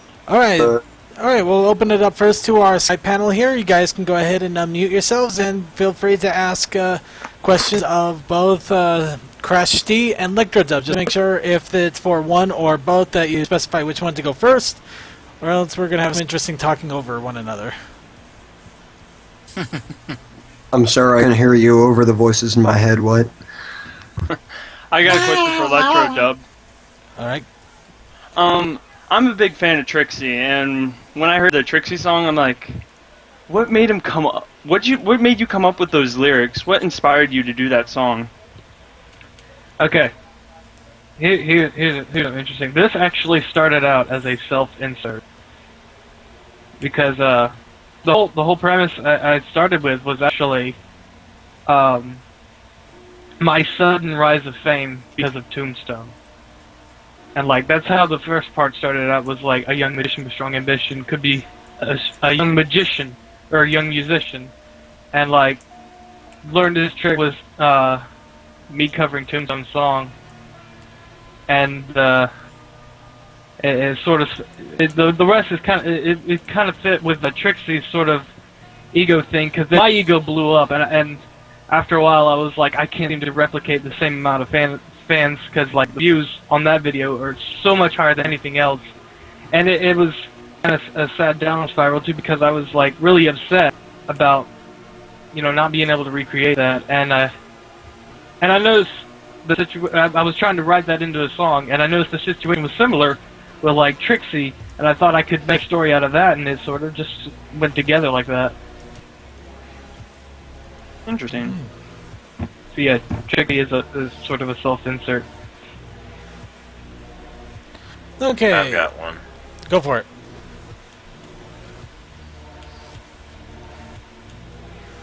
Are you What? still there? Hello. I think he dropped. Okay. Well, we'll get... Oh, there you I are. guess this is a question for either of you, both of you. Wow, he is not having a Can you good... hear me? Yeah, we can hear you. You just kind of fade in and out. Okay, so my question is that with how the show is taking the turns that it is, how do y'all actually feel about what y'all perceive as where the show is going from this current standpoint that we're at? Okay, can I go first, please? Pretty Sure. please. Sure. Okay, so I actually didn't really notice that much of a difference between season 2 and season 3. Like, kill me now, but I didn't really notice like that drastic of a difference, and people are starting to complain about it. They're like, they're serving the fans and blah blah blah. I'm like, well, A, isn't that what you'd want them to do? And B, I didn't really catch it that much. So I'm pretty much indifferent about the direction that it's going. And also, newsflash, hoping that the sources on Wikipedia are correct, Lauren Faust in theory should be directing season 4. So That would be freaking awesome if that was true. yeah. It was on Wikipedia. I'm just hoping that the source that they cited is also correct, because if it's not, I'm gonna be depressed. I But don't yeah, know, we just have to wait until fall to see, and then if I'm right, then I'll be happy. I don't know, the Wikipedia knots tend to be really stringent about any changes that happen on there. It is dubious, however, it would be wonderful. Mm. Would be. So, Electro, what's your take on it? I'll keep watching, but like, I'm hesitant. Like, I mean, I trust the writers to an extent. Like I said, I'll keep watching it. If it goes downhill, it goes downhill. There's still the fandom. The fandom will never change. Mm-hmm. Okay, let's go ahead and... Oh, I have one more question for Electro Dub. okay. The song "One of Us," were you, with Aviators, is like, did you like contact him, or did he contact you with the help of the song? We were both in the Friendship Fund album, and we were hanging out in the chat. And Avi had popped the question, and I was like, "Yeah, I would love to do a collab work." And then, yeah, that was it. That's also where I originally met Electro, was at the Friendship Fund album. Oh yeah, we both met the same place. That was the original. That was the prerequisite to the original of something. Oh man, that was forever ago. Yeah, I think Aviator was actually the first collab I ever did. Oh. I think I can't remember back before that. Okay, well, I got a bit of a silly question here, just to break the ice on random silliness. Mhm. If you had a choice, would you go with a party cannon or base cannon? Base cannon. Bass cannon.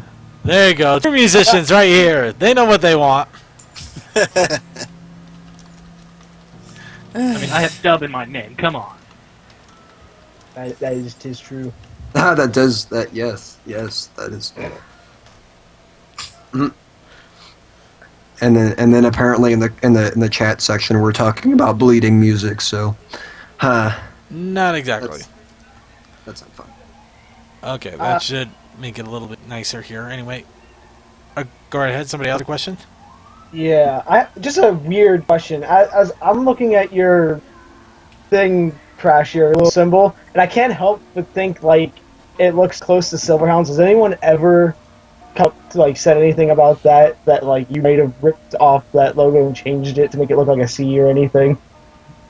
I actually haven't seen Silverhound's logo, so I'm gonna look that up right now because That would be a good question. I didn't actually make that logo. Oh, and really? It's not. Yeah, it's not all that. Oh, I see. Yeah, it's kind of.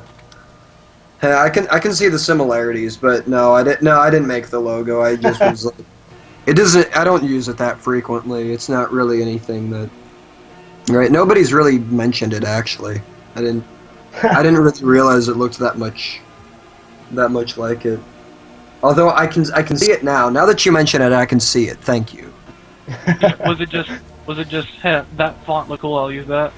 I didn't actually make it. There was some guy in some chat, and he was like, "Do you have a logo?" I'm like, "No," and he's like, "Here, I made you a logo." I'm like, "Oh, that's cool." And so I was like, I should use this because I legitimately don't have a logo. So I started using it. So it's just a casual thing. I don't really like it.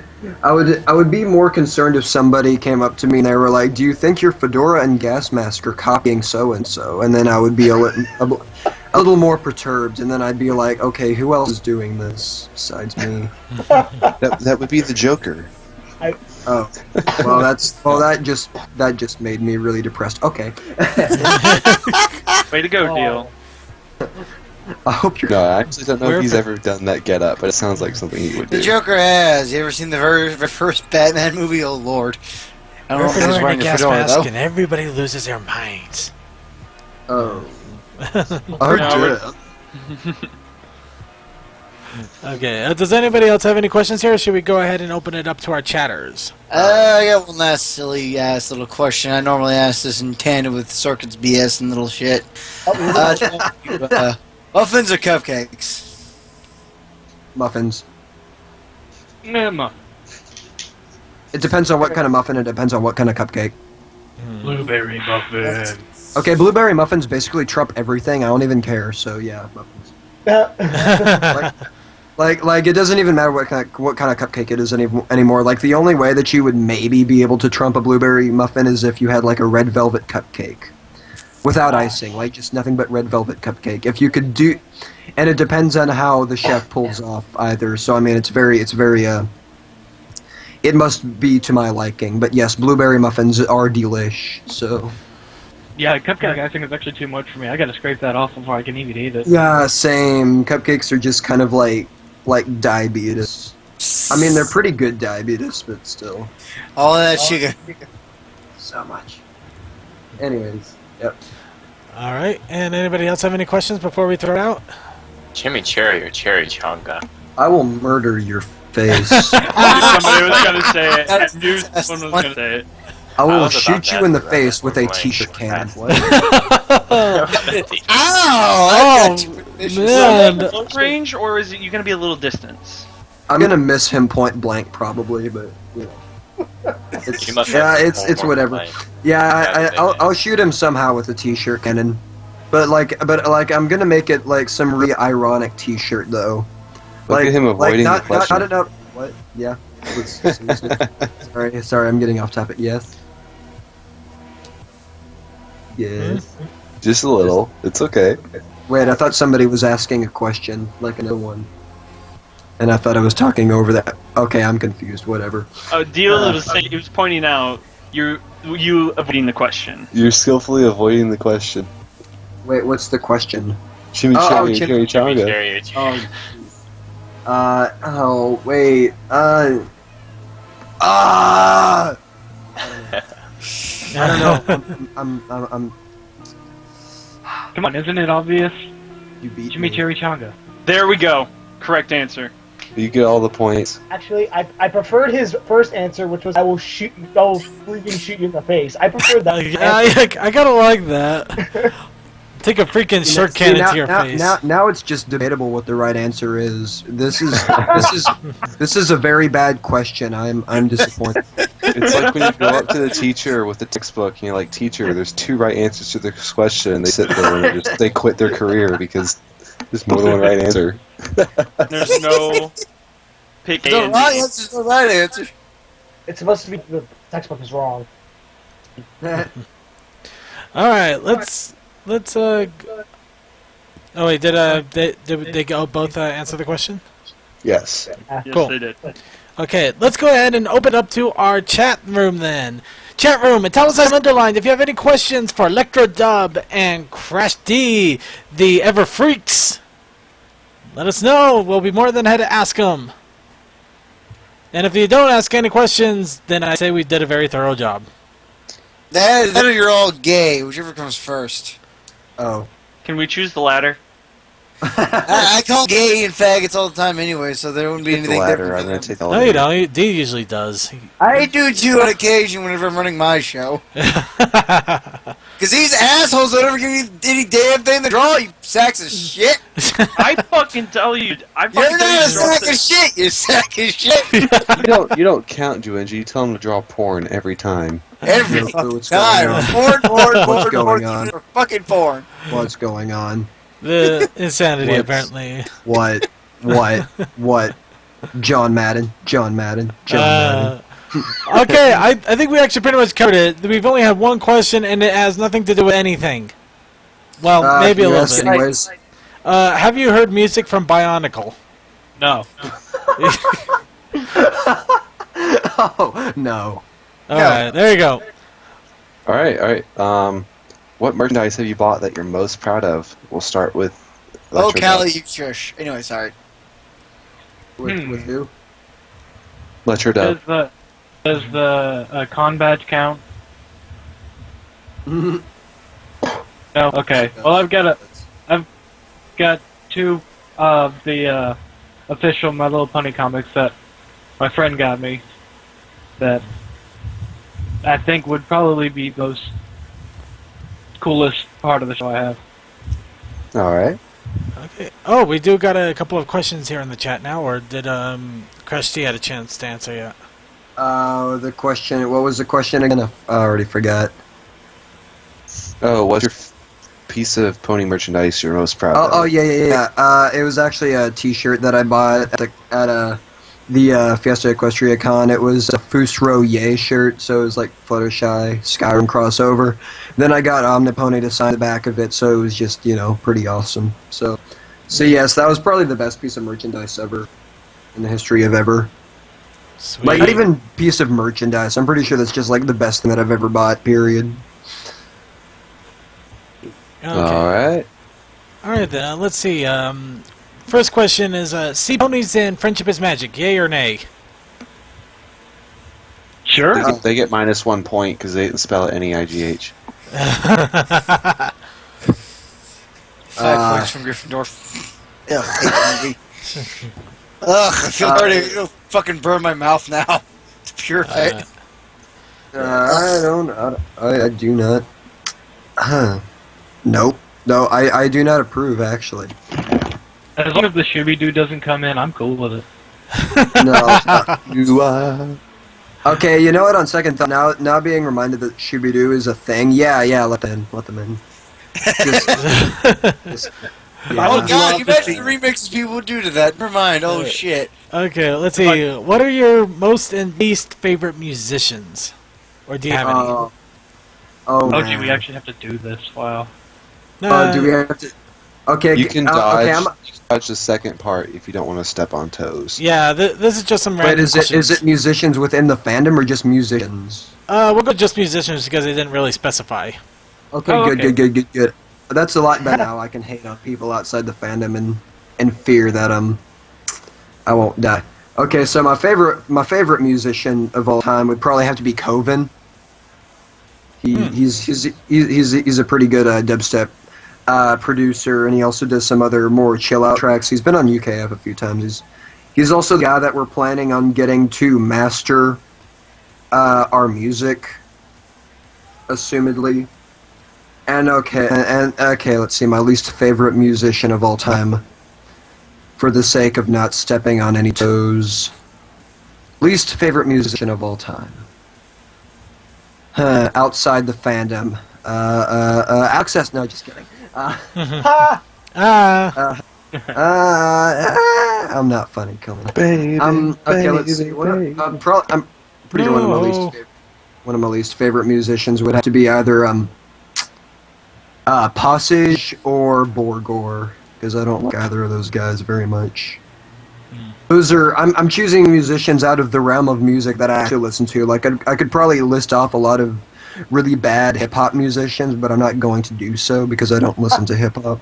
So as far as the dubstep scene is concerned, my least favorite would probably be either Borgor or Passage, because both of those guys' music just are crap. I mean, I'm gonna be flat out honest. I hate both of them with a burning passion. So Oh, there we go. All right. Well, being musicians and lovers of music, here's a good question for Microchip One. hey, wait, Electro never answered. Electro, Oh, I thought he did. My Go, bad. bro. Electro, please go right ahead. No, okay, so my favorite musician is Skrill the Noise Party, because I can't decide.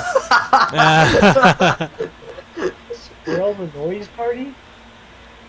Skrill the Noise Party. Yes, Works for me. it's let's see. Wait. Okay, how many?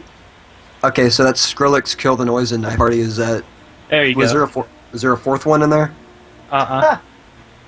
There was. No. Oh, okay. I thought you said yes. I was like, who is it? Okay. No, Skrillex, Kill the Noise, and Nice Party are my three favorites, and I can't decide between them. Kill the Noise. He's slowly creeping up past Skrillex as my favorite, maybe. All right then. But, yeah. Okay. Okay. Let's see. Favorite songs from the show, Oh man. or favorite song from the show to be a little to narrow it down a bit. So wait, what? What's your favorite song from the show? From the show, let's see. I don't know. Probably the. Okay, yeah, another normal answer coming in. Probably the Small Song.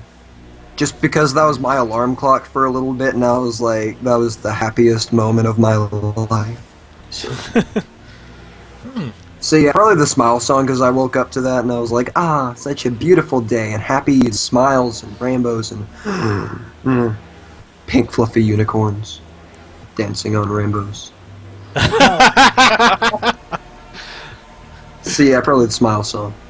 Alright. And Electro? Oh, dude, it's hard because I'm trying to think of all the songs that are in the show, but... The one that Daniel Ingram wrote.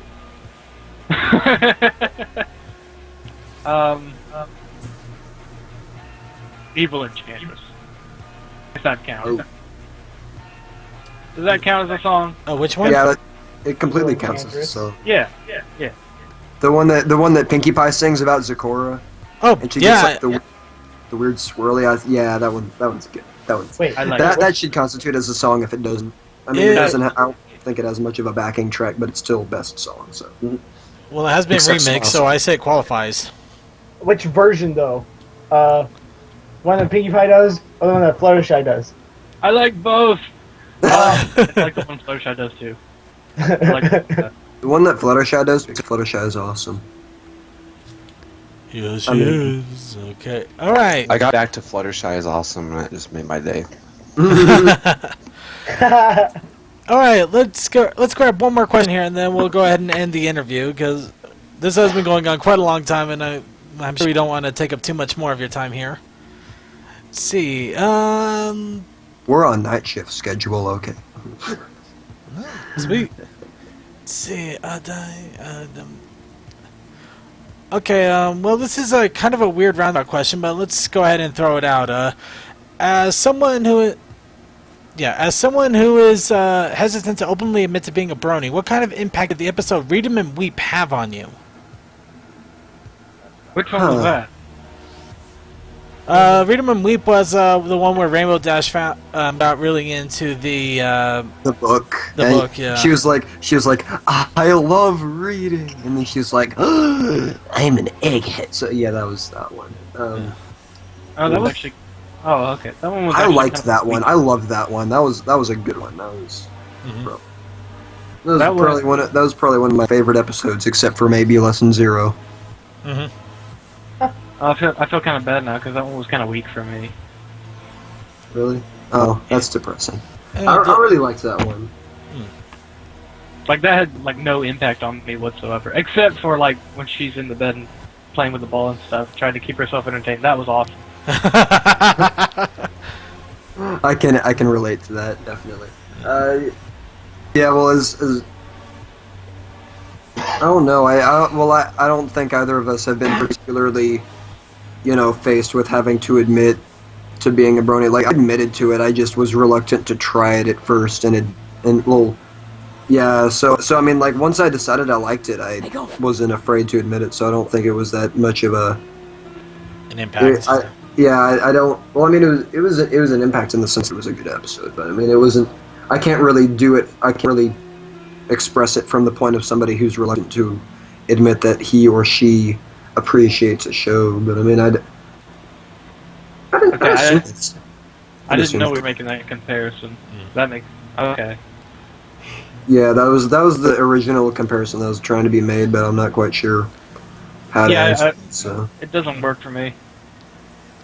Yeah, I'm already judged because of so many other things. It's okay, but Yeah, there we go.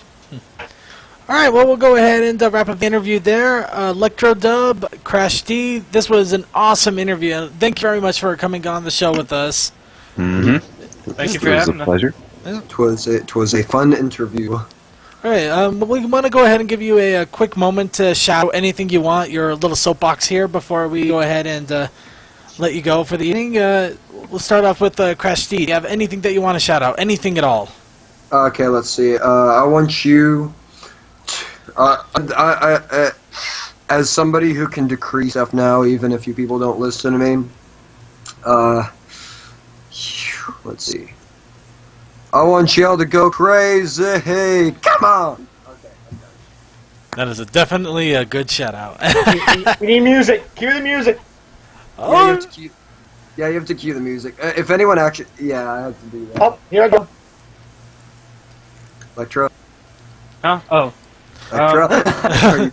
Electro, what about you? Any final shout-outs? I just want to say thanks to all my fans. I love you all. Thank you for being interested in what I do. Oh yeah, that too. Thanks for putting up with my crap. Are you kidding? It was awesome. Enjoyed every moment of it. Alright, we're going to go ahead and let Crash D and Electro Dub go now. And for those of you who haven't been paying attention, that was Crash D and Electro Dub. You can catch their music on their two different YouTube stations. You have youtube.com/user/Crash Distortion for Crash D. And also for Electro Dub, it's youtube.com/user/Kujiro. Or you could just With two eyes. With two eyes. Or you could just do a Google search for Electro Dub. Electro. Make sure you don't put an E in front of it. Or you can also catch them in our show notes as we give them out here at the end of the show, or in our archives right in the description. All right, Hi. I'm part of archives now. You will be when I finally have the energy to upload them, which probably will be later tonight. Alright. Well, that's... Alright, and hope you both have a good night. Alright. Cheers. Thanks. See ya. Yep. Alright, and let's go ahead and get continuing on here because we got quite a bit wrap up with here. And unfortunately, that also means that we are going to be losing one of our interviews here in interviewees. Yeah, we're going to lose Deal here. In 17 minutes. Yeah, I got time to get through the submitted content so I can hear my glory hounding, and I'll head out because I got to do a couple last-minute things, and I got a full day tomorrow. All right, well, let's go ahead and continue on with the show as best we can. Do you want to do a quick shout-out before we start moving on to the next bit? Oh, no, I got like 15 minutes. I'll wait till we start videos. All right, then. Well, we do got a couple of fan submissions and suggestions. We don't have any art donations for this week, so we're not going to be showcasing anything. However, I do want to point out that I highly recommend that you check them out, the fan submissions and suggestions, because there's four pony-related video games listed in there. Some of them are betas, actually two of them are betas. One of them is a mod for a game called King Arthur's Gold, and one of them is something called Roblox, which apparently has ponies in it. Another big thing that I was asked to give a big shout out to is a pony embroiderer, ecrater.com. Now, the one big thing that they wanted me to shout out about is there was an incident where somebody ordered an embroidery from the person, and unfortunately, when it shipped, it did not ship quite correct. And they told the person about this, so they shipped them another one, replacement, for free. They actually replaced the embroidery for free. It was pretty awesome. I actually know who you're talking about. Yep. So if you... He told me too. Yep. So if you enjoy having embroidered badges or little fun things to put on your shirts, jackets, pants, clothes, or whatever else you might want to put on embroideries, and you want it to be pony related and custom work, great place to go. Great place to do it. All right. Let's go ahead and get onto the videos, and we are going to... I'm getting our together room tube... Together tube room together. You had to skip, Gunther. Yeah. We had the contest that was due this week. Oh, yes, of course. Oh, my apologies. We have a contest? We do have the contest, so let's go ahead and get Crazy Mac Captain or our resident CMC here to let us know what's going on here. By the way, real quick before that happens, hey Circuit, from now on in these weeks, tell me not to just lay down during the interviews. I literally passed out. I will definitely keep that in mind. Well, Jordan, you were so quiet. I passed out and I woke up like right in the middle of the chat questions. Actually, you know what we need to do now? We should, like, halfway through the interview, all of a sudden be like, hold on, we gotta do a check, and yell as loud as you can to see if we can wake up Suki. Suki! Suki! Alright, CMC! Hello. This is your moment. Hold on. Checking. Coming in a little quiet. Yep. Yeah, Very quiet. I'm trying to figure out what's going on. Yell. Yeah, no.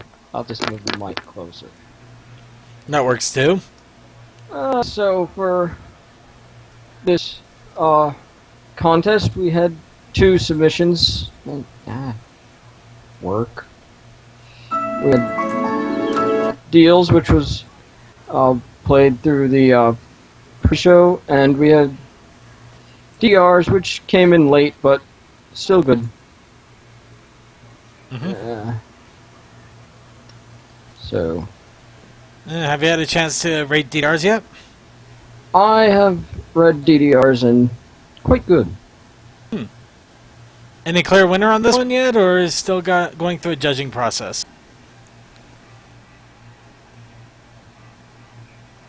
MC? Oh no, I think our Cutie Mark Crusader just died. Yeah. Oh, there you are. There he is. Yeah, my audio driver just went down for a moment. I have no idea why. So, any clear winner yet? Oh. Let's see. Put DDRs here into the Skype chat so you can put it up. And, yeah, that's 7 pages. 7 pages, wow, really? Yeah. No, nice. We got 8 people in this call. We can each take a page and read it. Not a chance in this holy plot. Not a chance in holy plot, man. No. I kind of want to do it. Now the only problem is time. We just don't have it. And All the time in the world that does not exist. Yeah, let me finish. We're all going to read at the same time. Oh gosh! That would be a different case, but that was... I call page 3. Wait, if this is true, I'm just gonna be spouting some random crap, and when everyone's done, it's just gonna sound really terrible. No. Well, it is definitely quite a long fanfic here, and it does look like it was written pretty well. Have you been able to decide who you think should win this one?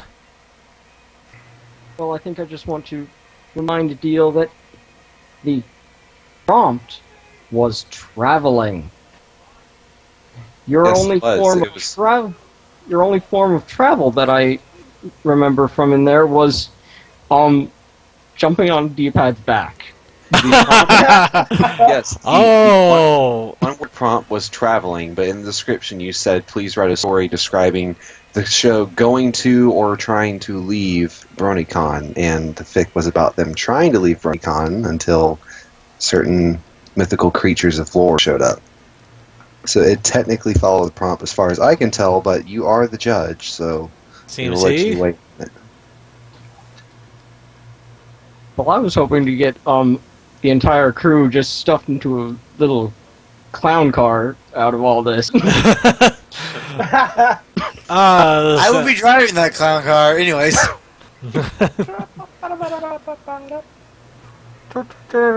Okay.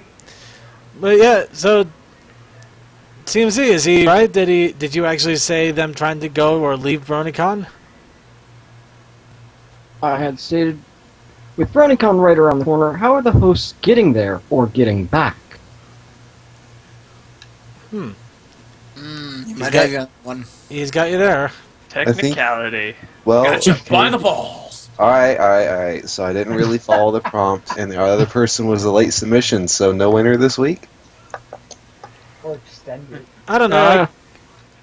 I kind of want to. Man, Neil, way to be a dick about it. No. I kind of want to encourage this a little. I want to encourage this a little bit. So, hey, chat room, guess what? I'm gonna give them both a win on this one. And not only is it a good both a win, they're both gonna get $20 Steam cards out of this. What do you say to that? You should have entered. It's awesome. I think CMC did a very good job of. You should get dodging having you should to actually in choose. Deal's case give him $20 so we can run through the trips in Minecraft because we need a guinea pig. Yeah, we do. Okay, I guess I can probably do that as well. Yeah, if you want to just send me a Minecraft code instead of Steam credit, that works, because it's 20 either way. Yeah. But we can work that out after the show. Yeah, it'll definitely have to be after the show. Definitely not right now. Yeah. But yes, I'm excited that since we had 2 entries and they were both pretty good entries. Some question on validity is another case, but they entered. They did what they were supposed to do. They wanted to be part of the contest. They both are going to win. Now, you guys, next time there's a contest that CMC gives out, you better pay attention because that could have been you. You could have got $20 Steam credit. You could have got free money, free prizes. Well, I love it. Instead, you lose. You got nothing. Good day, sir. You and internet. Okay. Well, CMC, do you got any ideas what your next contest is going to be? I have a thought, and I'm just... With school coming up, I'm not sure when I'll be setting the end date, because I'm not sure when I'm moving back up into my dorm. Okay, so it's going to be at least a little while. Well, I'm thinking that I may put the start prompt out sometime this next month, and then have it actually end sometime in September. That'll give your wallet plenty of time to recover, Circuit. That's definitely a happy thing for me. So, well, sounds good. CMC, be sure to, Deal's here, and I'm pretty sure Creature just heard. So, well, both of you email me as soon as you can, and we'll get everything straightened out so we can get you your Steam credit or $20 Minecraft credit, I guess. And I'll go ahead and let you go, CMC. Alright. Be sure to ban somebody for me. LSK, do it. Do it. Aim, fire. Alright. Okay, let's go ahead and move on to the video portion here because we only have about an hour left, and I have to admit I kind of overdid it on the videos this week. But not to say that they are all gold. I assure you, they are all awesome, fun, hilarious videos. Callie's got your back, Circuit, by the way. Yep. I know she's. Yep. Okay, so go ahead and give a quick shout out then, real fast, Deal, before we let you go.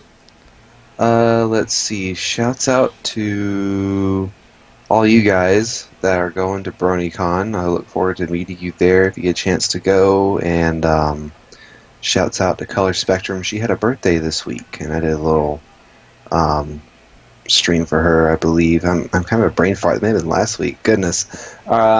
She's alive? She is alive. She isn't really posting Pony anymore. She's got her own little Tumblr thing going on. She changed the name on it. That's why I wasn't able to hear anything from her for forever. Anyway, okay. I'll inform you on it later. But yeah, she is alive and well. Don't know what her state, like health or any of that is. I just know she's alive. So thankful for that. I will catch you guys the week after BronyCon, and if I am going to be filming a lot of the convention on my tablet, my cell phone, so keep an eye out for some videos. Sweet. I'll catch you guys later. All right. See you at the convention center, Deal. Will do. All right. And that is goodbye to Deal. So we're going to go ahead and bring in our pinch hitter. And while we go ahead and do that, let's go ahead and share the Together room with all of you so we can go ahead and comment. We're going to be starting off with the next episode in Season 2, Baby Cakes. Pika pika. Well, that's Kelly. it. So are we all ready to comment on Baby Cakes and Pinkie Pie learning responsibility the very hard way that ends up... painful way. Yes, very hard and painful. Remember that Happy Month Anniversary song thing? Here we go! That one. Blink. Gonna turn it down a You know, bit. given that this is an episode about babies, all I can say is that this whole situation for Pinkie Pie, man, what a load. Cake must be so proud. I don't know. This brought up a lot of questions and answered a lot of things at the same time too. Well, first of all, of course, we got it answered that yes, apparently ponies do have sex in this world. Otherwise, this wouldn't happen. And they also apparently grow beards, ish. Yeah. But at the same time, pony genetics turned out to be bullshit. Well, not exactly bullshit. Either that or he's lying his head off. It's like the fact that he's not even sure of it himself. Hold on, I got something for this. Pinkie Pie is probably the dumbest one ever. Let's celebrate a birthday the moment you're alive. Okay, Commander, I can answer the question you were going to ask very quickly. There are babies there. Process it!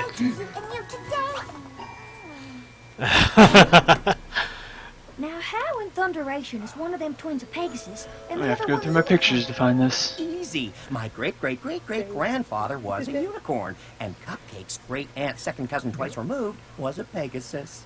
That makes sense, right?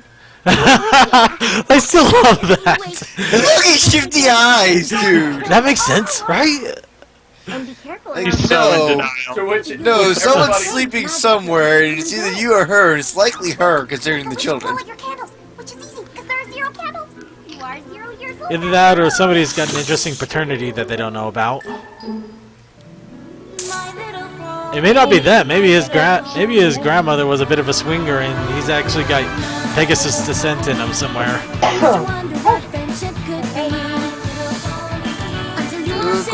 Let's see. So, did they have invisible genitals, or LSKM? Do you go looking between horses' legs for their dicks? You know what? Maybe the fur is really a full body suit, and there's a zipper there that just lets it out. Oh my goodness. Wow, I can't believe we're looking for an anatomic correction in a 7-year-old's cartoon song.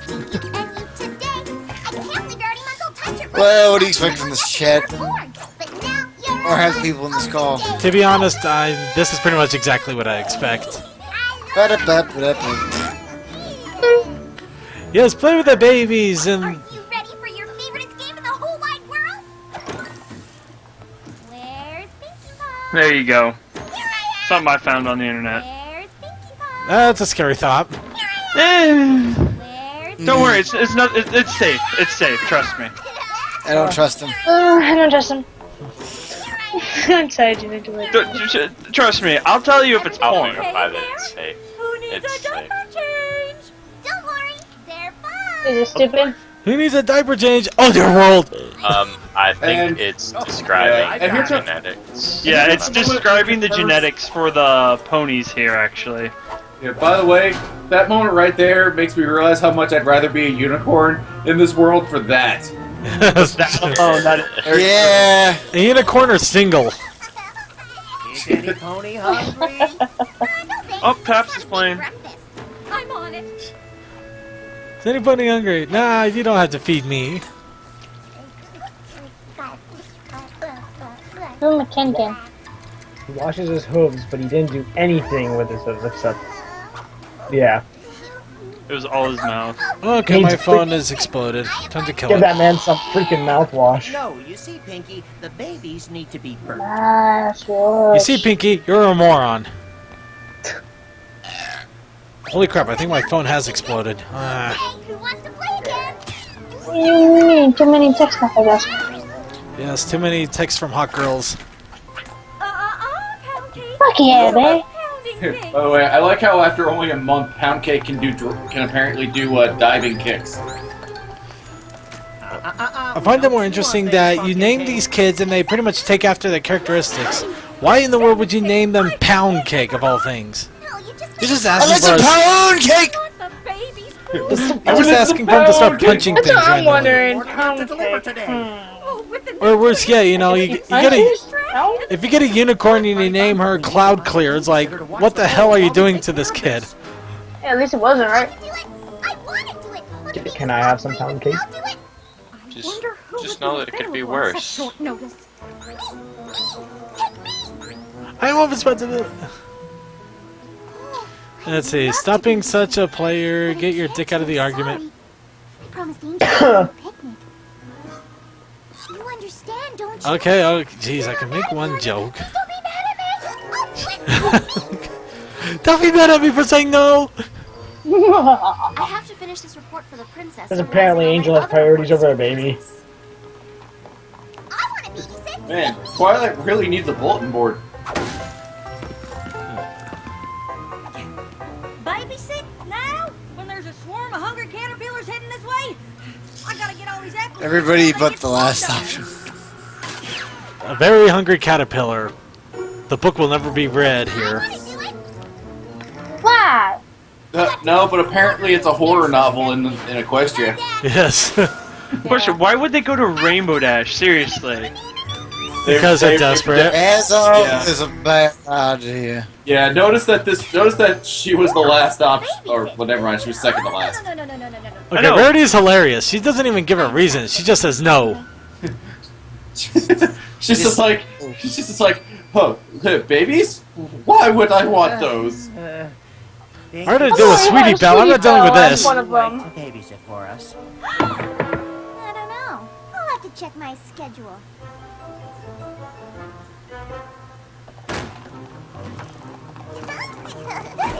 Now, Pinky, are you sure you really understand the responsibility of watching He's a over two pony, Shaggy. I can be responsible. What? Responsibility is my middle name. Okay. Pinky Responsibility Pie. But this time you need to take Hey, Shaggy Pony. Oh, your middle name's Diane. And they will destroy you if you hurt those kids. Or is it Diana? I can never remember. I think Pinkamena Diane Pie. Yes. Oh, here you are, dearie. All of your responsibilities are on this list. Yes, it got Limestone Pie and, what was it, Marble Pie? We'll frost it when we get there. Come on, Sugar Plum, tick tick. Take good care of our two precious little ginger snaps. Tick tick, you lazy woman. Mr. and Mrs. Cake, everything You know what's weird? Seeing this episode, seeing the cakes again, reminds me of the fact that for some reason there was a while where all the fanfics I found that involved the cakes for some reason had their relationship going to hell. Huh. Yeah. I don't know why. Apparently, this fandom really likes to break up the cakes. This fandom likes to do a lot of things. I mean, there's ships out there that we don't even know why, but they exist. Because it's the role of the internet. It is true. It's the internet. If it exists. No, they just want to break them up because somebody really, really wants to get in cupcakes. Actually, that was one of the stories. I will say this: it had a great ending because apparently he was still good friends with Mr. Cake. And at the end of it, Mr. Cake walks in on him and he goes, "What the hell do you think you're doing?" And he says, "I'm fucking your wife." Wow. Jeez, well. Actually, best ending ever. Yes. I think one of my favorite comics was the one where Pinkie Pie's explaining everything and that she saw the whole thing, and then the random stallion comes up, and then Mr. Cakes is like, "You!" It's like, but I thought you loved me. Or whatever. The triangle.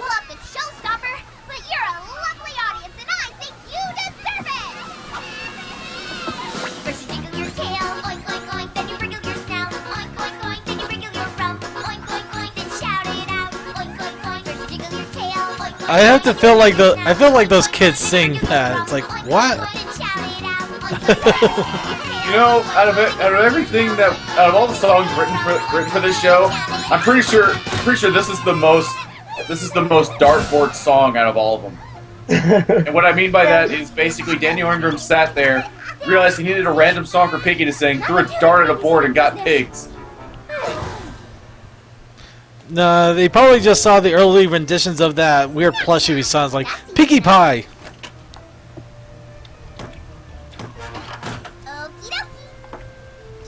A white Pinkie Pie. Like this. Nom, nom, nom, nom, nom, nom, nom. You heard of the Numbs? No pumpkin cake, we eat food, not tablecloths.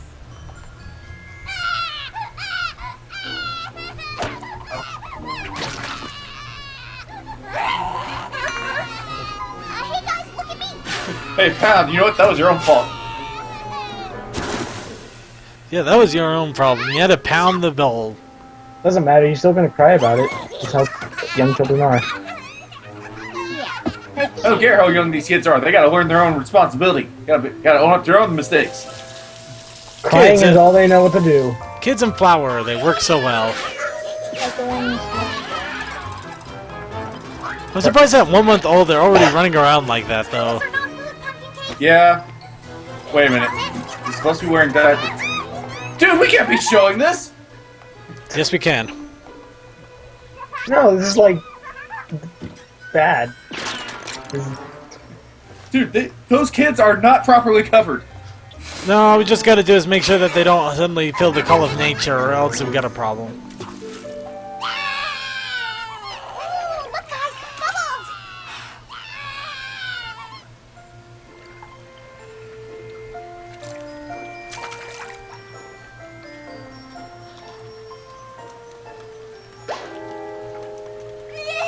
That bubble was my best friend! Don't cry! Look! Floaty things! Ooh,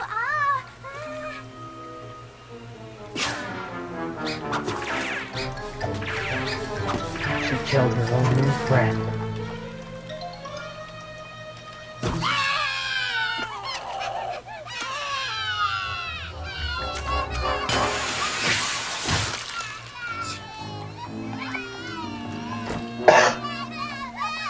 Don't make me do it, guys! You know what happens when you mix flour and water, don't you? No. They don't care.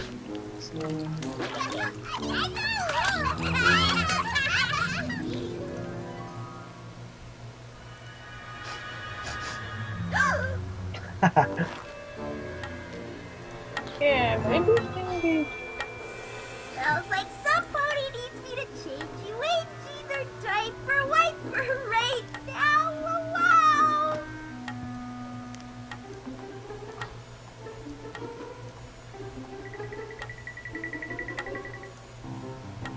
Easy. Easy. that is a nightmare right there. If you guys are reading the chat. I think the only problem that if it was full circuit, would be like the shocks, the thunderbolts, the thunder shocks that strain on us when we're trying to give them a like try to wash them. Sadly enough, it's things like this that make me question if I ever want to get married, or at least have kids. Same. Unless she takes care of them. Make the woman take care of them.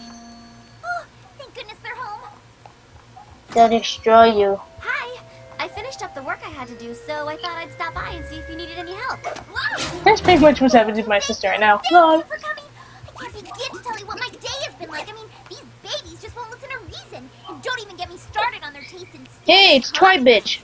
It's okay. Wow, she just totally doesn't question the fact she's got diapers like on her head and stuff. She just comes over like, hey, I want to see if you need A help. lot of work. And some ponies are just What? not cut out to handle the responsibility. And Twilight says the wrong thing.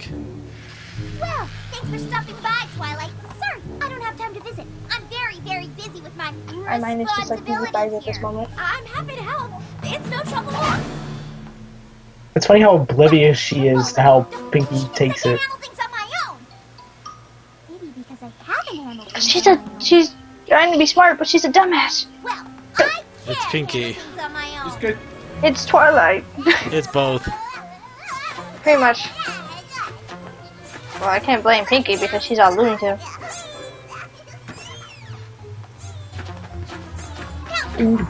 Why must she be a Looney Tunes reject? Why? I guess they spared her because of the nude show, I think. Oh, tell me Western Fort. No! What about the blanket fort? And you, young Billy, we do not put anything in our mouth that we cannot safely and properly digest. So stop slobbering on that toy this Then why is she eating cupcakes? But I have a paperclip. Because in my she mouth right can't. now. very exhausting afternoon. Remember, she said that we can properly digest. She's talking about ponies in Equestria. Ah. I wish you could do that with kids. Of course, they wouldn't do that on purpose. Sleep tight.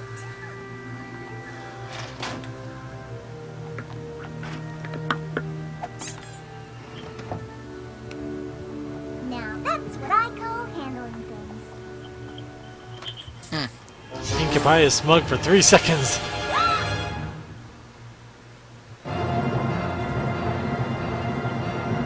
And here's where she gets creepy. Oh yeah. Oh yeah, they're over. Children of the devil! Oh no. It's alien. It's alien pony. Next thing you know, there's a live puppet chasing you. In the dark. Are you trying to find the babies? Whoa!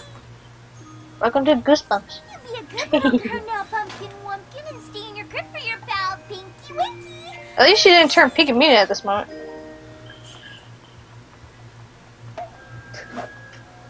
Little baby cupcakes. Wow, she's really freaking out over that. Pound cake? Here, pound cake! It's a reference.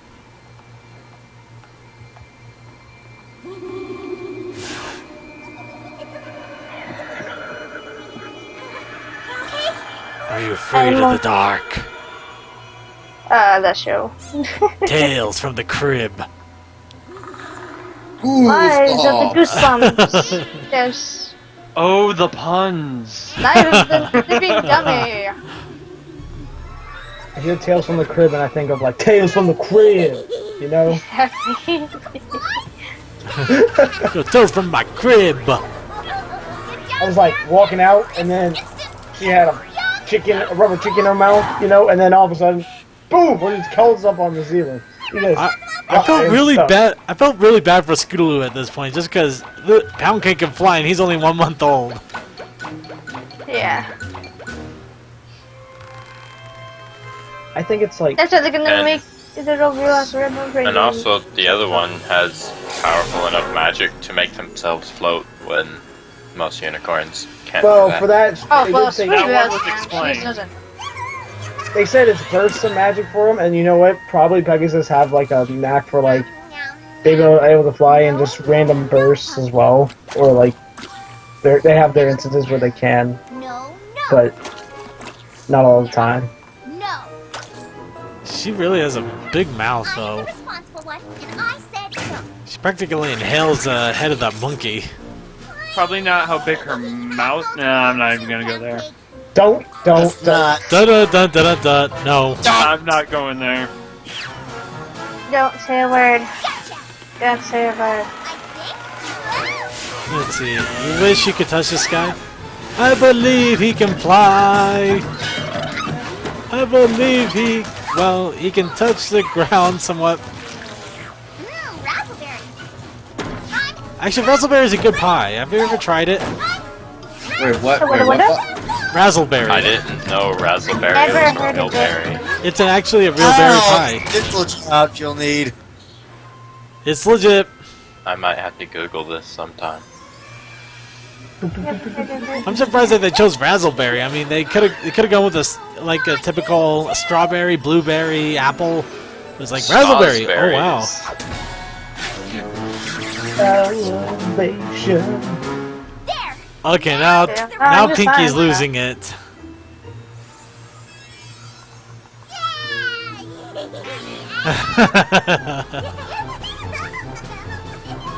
I'll be honest. Around this point, I was feeling really bad for Pinkie Pie to see her cry. Okay, according to Wikipedia, razzleberry is not an actual berry. It's just a pie made out of both raspberries and blackberries. Well, I told you it's a razzleberry pie, But it's not an actual berry. but it's still razzleberry pie. Don't worry, Crunchy. I'm not saying that Pinkie razzleberry is a real realistic. berry. I'm just saying that there's a real razzleberry pie. When Pinky goes with emotions, man, she really goes overboard with the emotions. Well, I mean, with this, I can understand it. It kind of broke her down to near nothing. Well, tried if you've everything. noticed that, she's extreme with all her emotions. Well, those kids did basically destroy her in every single way. I mean, jeez. Party of One, there's destruction. Party of One is another example of her going. Being a caregiver is Well, she's definitely an emotional person. She tries to keep it. She's able to keep it cool for a good amount of time, but when it happens, yeah, it's enough to push her over. Yeah, when she breaks, she breaks. Yeah. Like me. Yay.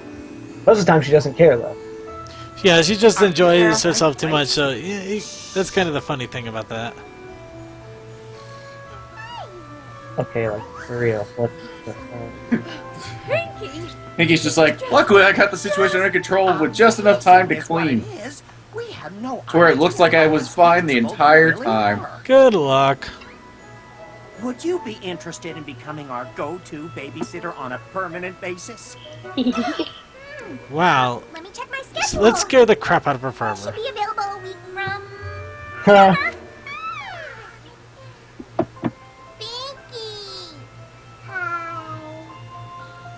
Aw, guilt trip, dang you all. And their first words. It wasn't Mama or Dada. It was Pinky, Pinky. then Pie. Fuck you, Cakes. I don't care if you feed us for a month. We'll go with the one that dunks flour on her head. Yeah.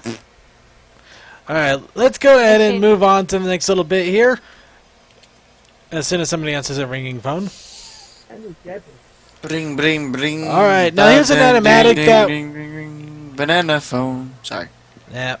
Now here's an animatic that we saw coming, and it's definitely a little bit on the spooky side, but it's kind of charming in its own way, too. Oh, Children of the Night. I have yet to actually see this, so this will be a first for me. We watched this. I love on this. The show. We watched the animatic. when We it was watched in the its animatic. whip This is phase. the full animation. Yes. Wait, hold on a second. I didn't realize they were ever actually going to finish it. Neither did I, honestly. Still remember it like Yes, it was they were. yesterday. Though Like, it was okay. countless moons ago. After he was defeated. not much of our once beautiful home was left. And the two brave ones that stood up for us all ruled Equestria from then on. One day, the younger one, saddened by her daily struggles, proposed to form a new colony where all of us would grow strong and happy. But the elder one forbade it, for she felt that it would divide and shatter the weakened kingdom forever. No pony knows that we are still here, smiling beneath the moonlight while remembering her dear mother, for we will forever be her children of the night.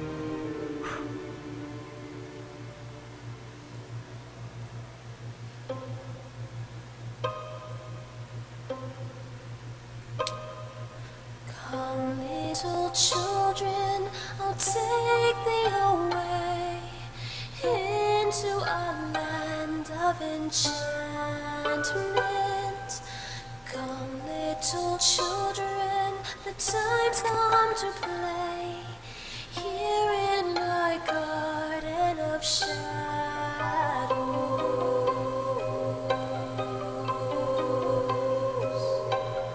Follow, sweet children, I'll show thee the way through all the pain and the sorrows. Weep not, poor children, for life is this way, murdering beauty and passions.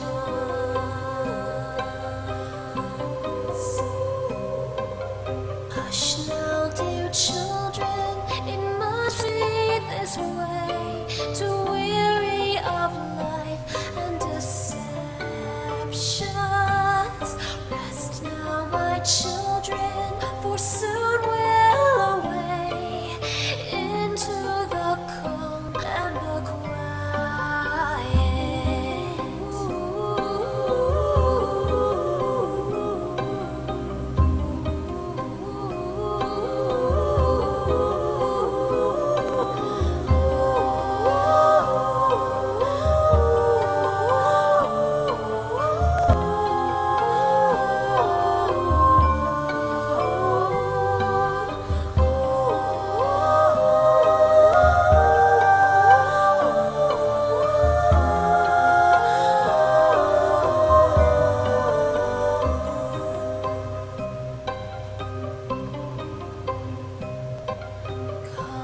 little children, I'll take thee away into a land of enchantment.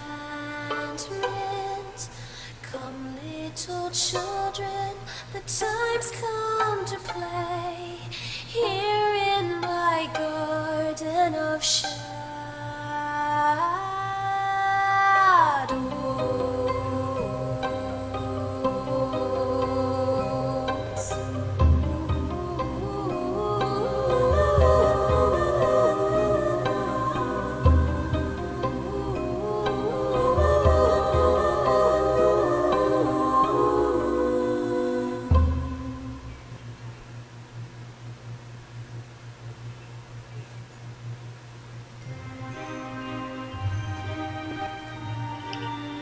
That was legit.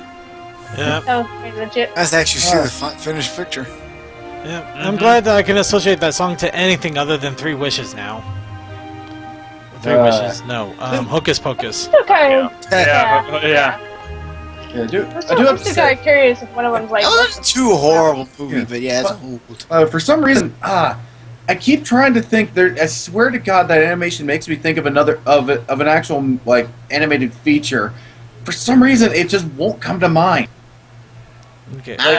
Like not the subject matter, but the way it was animated. Like makes me think of somebody's like animation style. I'm trying to remember what the hell it was. Is it gonna bug you all night?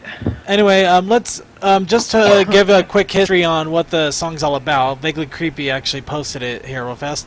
Dee's also. Yeah, D mentioned it as well, and it's sad that he wasn't here for it. But it's based on the legends of the Night Mother, the mythical creature who stole unhappy children away in the night to give them better lives. Unfortunately, it was from her viewpoint. Yeah, so whether it was better lives or not could be debated. Truth is, a child could be have a happy life, but on that particular night, something bad happens, and the night mother sees this. She believes the child is having an unhappy life, and well, once she takes a child, they're hers forever. Well, the way this animation started with that one person, it seemed like it was okay. Yeah, but the rest, like the one foal, yeah, probably just maybe had a rough night or something. But the rest of them, it kind of made sense, especially the orphanage scene. Yeah, some of them were. It And the was one still who- kind of creepy altogether for some weird reason. It had lovely, spooky but charming feel to it. Yeah. Okay, so I need something to cleanse the palate, and what better way than random hilarity with Wreck-It Ralph meets My Little Pony. Oh, God damn it. I'm gonna wreck it! Roberti, how can we pinkify this episode even more? Pinkie Pie a cartoon. This is gonna end so badly. So beautiful. Here, one second, noises. Oh, God. Oh, God! Okay. That took longer than I live! According to the map, Granny Pie had told me that this is where the mythical Candyland should be.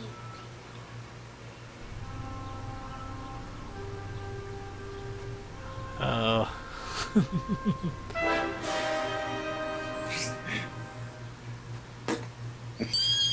My dreams have been answered! Oh, it's just Willy voice. Oh, God.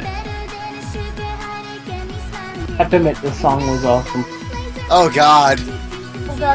Just looking at this place, getting diabetes. Ow! And then the sugary J-popness of this song. Boom, headshot. Oh, I am so sorry there. It sounds like laughing. From a mile away. I love that. You got there. Almost like you're actually made out of peanut butter. Oh shit, watch where you're That going. is too weird. I don't even. I don't know if I got over that horse over there.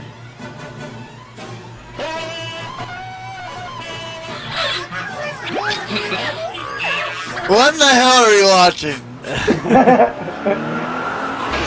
Terrible. Headshot. Same person who did the Joker came to Ponyville and stuff. Oh dear God. Oh, what the hell?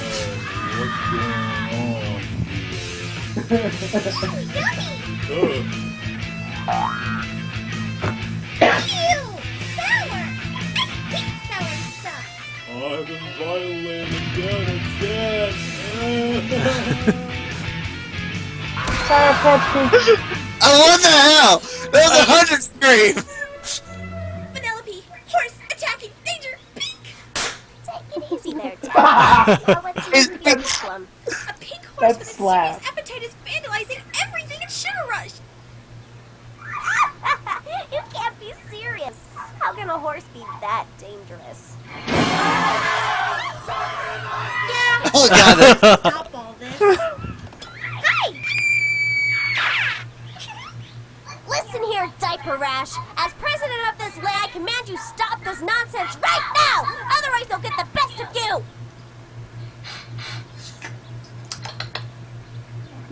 I swear I can hear an echo from someone. Yeah. Might be me. We'll just see about that once I bring in the big guns. 2 I was hours later.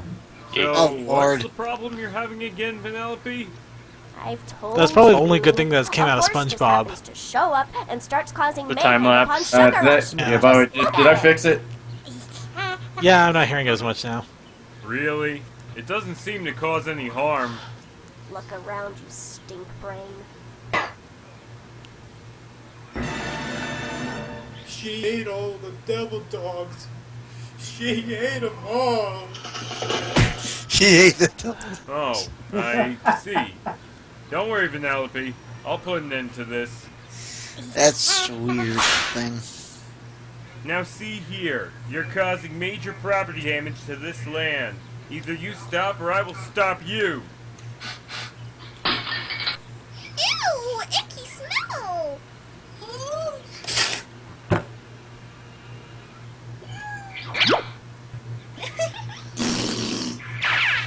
What? She's Piccolo. Get back here!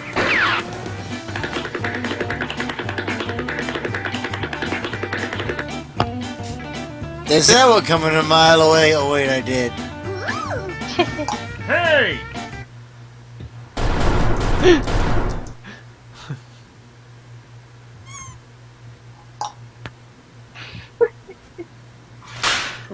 Ah, got you!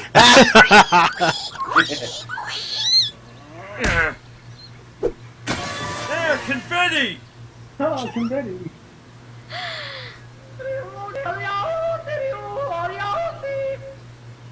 Sweet pickles, it's a cola mountain.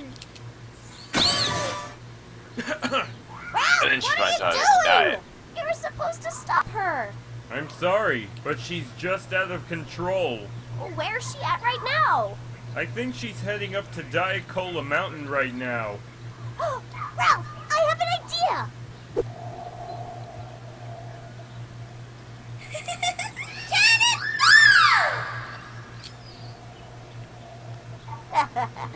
Good thing I managed to save a few of these since that incident a while back. Take cover!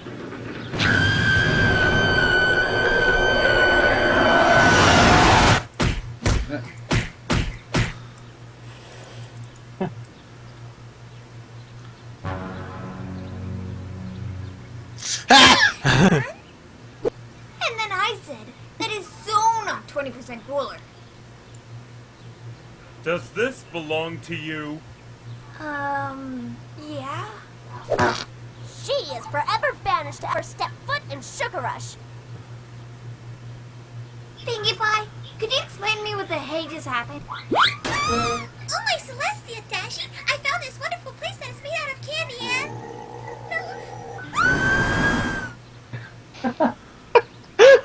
Oops! Sorry there, my Bonbon! Oh, I mean, like, so close.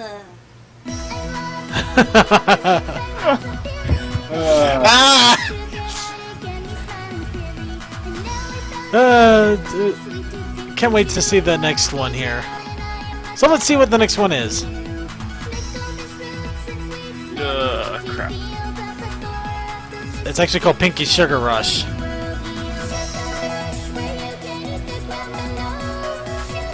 Holy crap, that whole song is made just for that.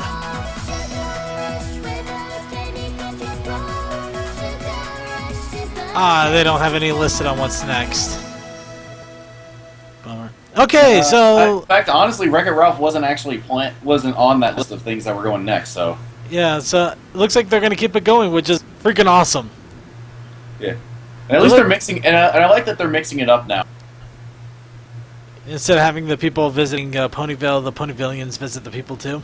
At the very least, we don't. At the very least, that lets us. That pretty much makes it to where we're not going to be able to fully Because I will admit, the first couple of those so and so meets My Little Pony, they kind of did follow a very similar formula. So it's kind of nice to see it kind of break that mold that they had already established. True.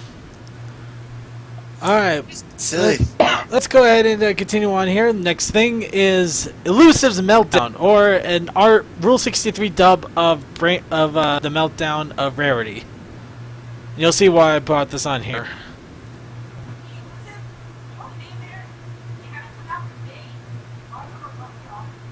That's weird.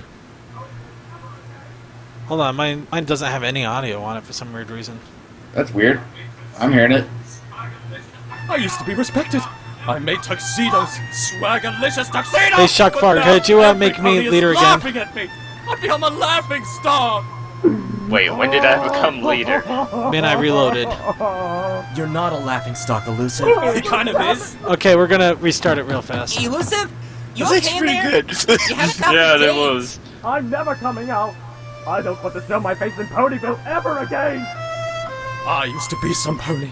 I used to be respected. I made tuxedos, swaggerlicious tuxedos! But now every pony is laughing at me! I've become a laughing stock! You're not a laughing stock, Elusive. He kind of is. Dude, come on out and talk to us. Leave me alone! I want to be alone! I want to wallow in whatever it is a pony's supposed to wallow in! Did ponies wallow in pity? Oh, listen to me! I don't even know what I'm supposed to wallow in! Now what do we do? Panic? That's your answer for everything! Well, we can't just leave Elusive like this. He'll become a crazy cat lady! He only has one cat. Give him time. I swear to Solaris, if you say panic again, I'm gonna whop your head! Please don't do that. Yeah, I'm gonna whop you. Not cops. Make me! Ow! Frickin'! Exile. I guess technically I'd have to move away to live exile. Where would I go? And what would I pack? Oh, it's gonna take me forever to do all of that packing. What are you supposed to pack when you go into exile? You're supposed to pack warm? What?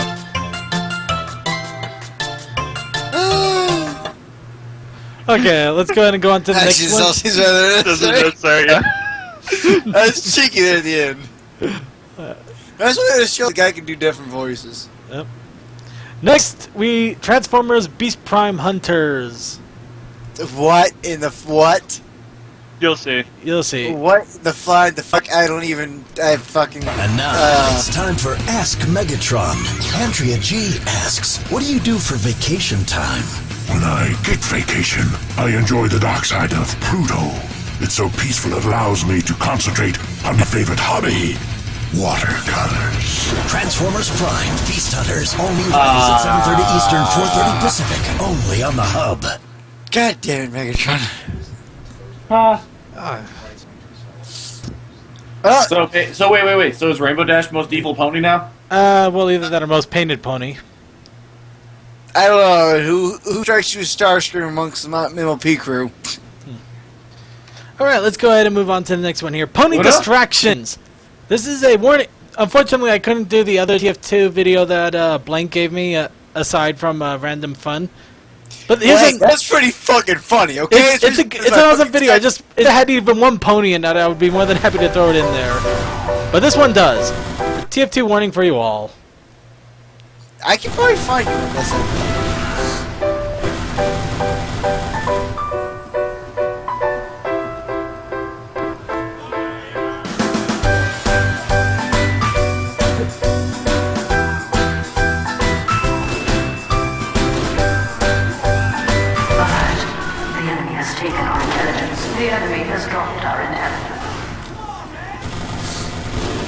I should know, Suki! You should know this!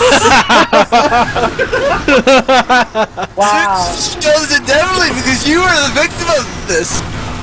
Because it was D-pad spray. Yes. And he's on your team! I feel like this one was directed towards Suki out of all of us here. I think it was directed towards D-pad. Yes and no, because it's back when we did a TF... No, we lost Blanked. No, we lost everyone. No! No! Why, Skype? You failed me. Why? Okay, Skype has failed me. So, while we get that up, enjoy Skidaloo.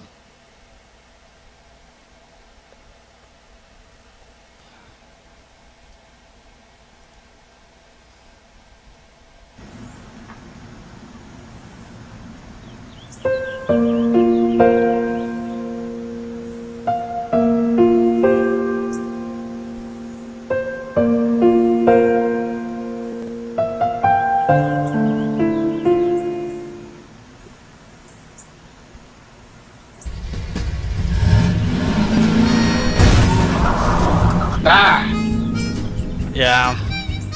Shit, she's breaking. But we're on to the next video here.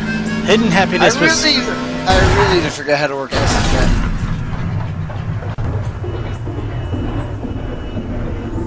Also, I don't think anybody else has really joined the call yet. Yeah, there we go. I'm back. Yeah, Suki's back. They'll come back as it finally gets itself together. Behold, hidden happiness.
That was very cute.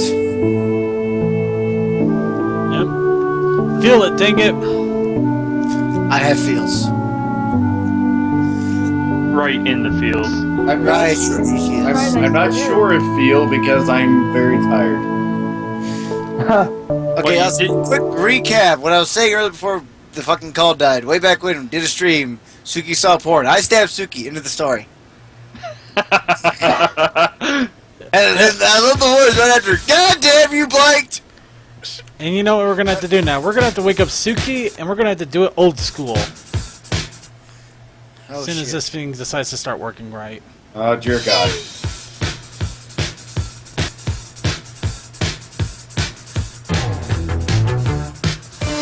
Oh wow, it's been a while since I've seen anybody use the Rainbow Dash guitar thing. Yeah, that was the one reason why I picked this one up.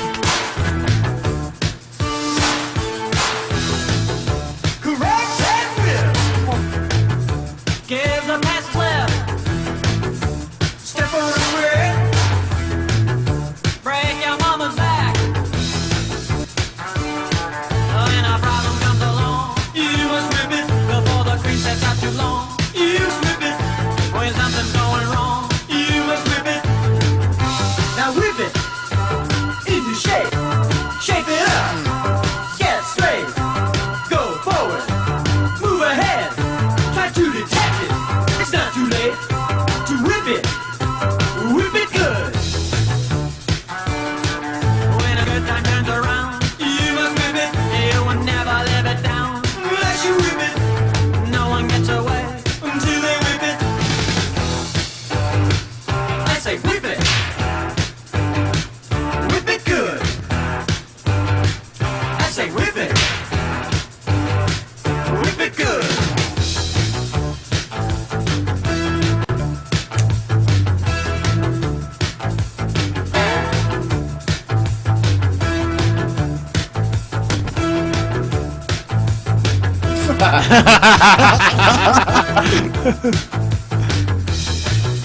Correct that whip. Give the fat slap. Step on the brick. Break your mama's back. Ow! When a problem Wow, this is. you must whip it. Ahoy. You must whip it.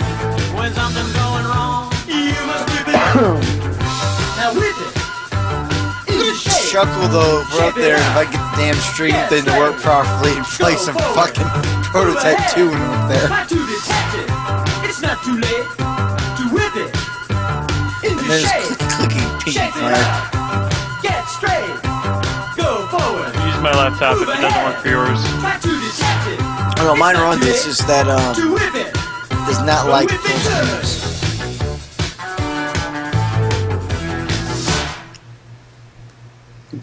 Dead bird. Yep. Dead bird. Running with cars. That was definitely a little bit of awesome there. You got the. Okay. By the way, real quick response to Alex Cave in the chat. Hey, guess what? In that universe, what kind of human named their kid Applejack or Fluttershy or Rainbow Dash? Dun dun dun dun dun dun. Thanks. Well, let's go ahead and move right along here. Now here's one for Fluttershy lovers. So deal. He's not even here.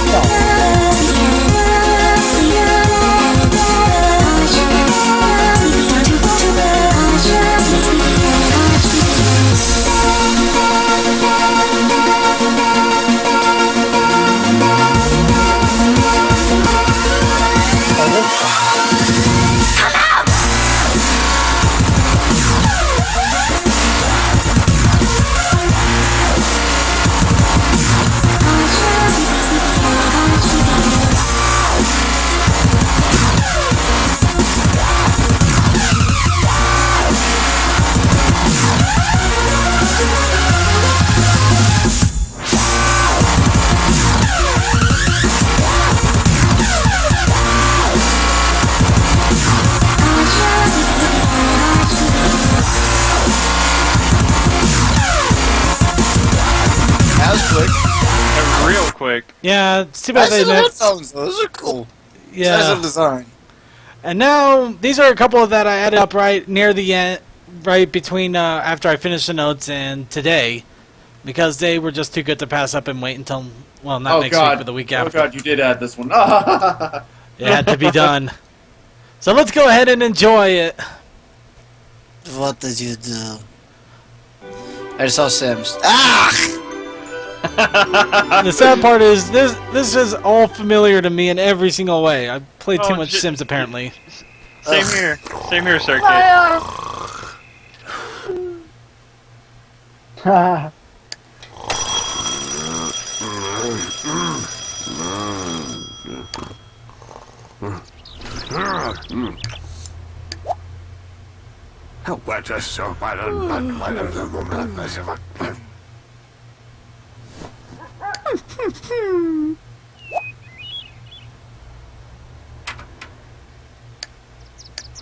I don't know why.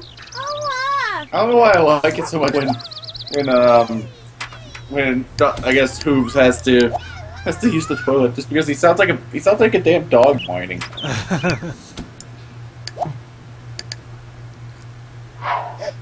Unnecessary censorship.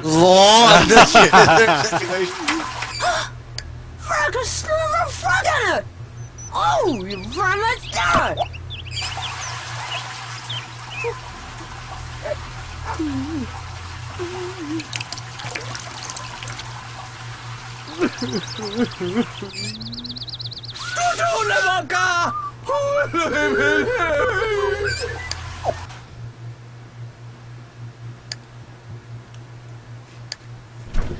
I'm with the die though. Why is Derpy making food?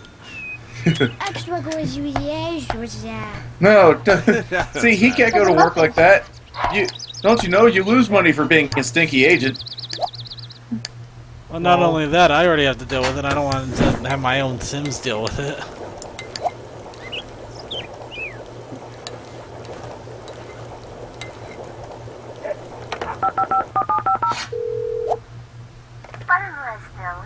Come on, Snana.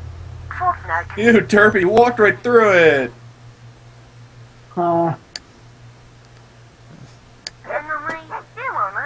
Nobody can flash it up. Okay. Gunded, if The Sims taught us anything, you can boil anything. Yes. Very much. You can boil pizza.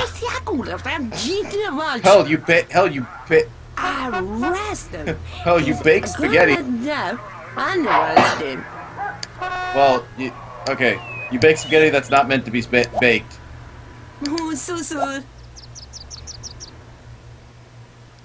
And the Sims have their own language called Simish. Yes. I remember hearing some. I heard somebody.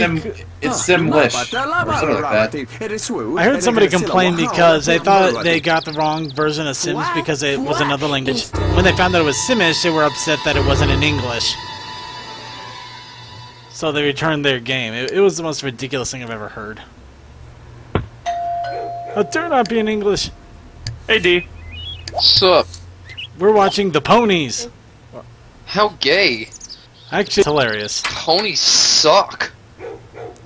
Did you have something to drink, D? No. That'd be a nice picture. Glenn, flat. What? Uh-oh. Drama.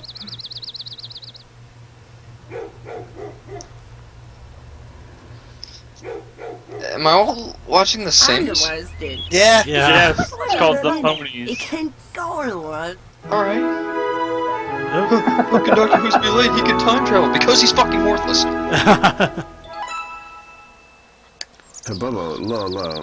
That's my answer to you.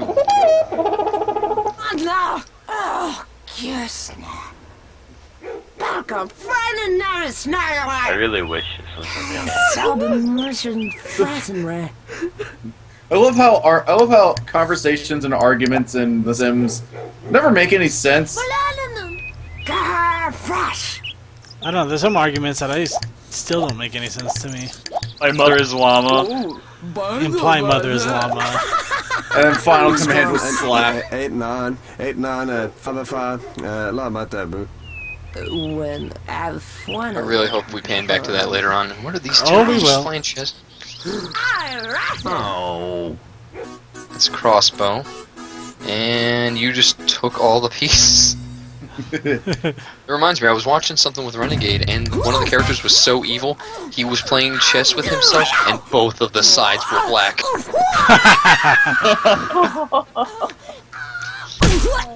Oh!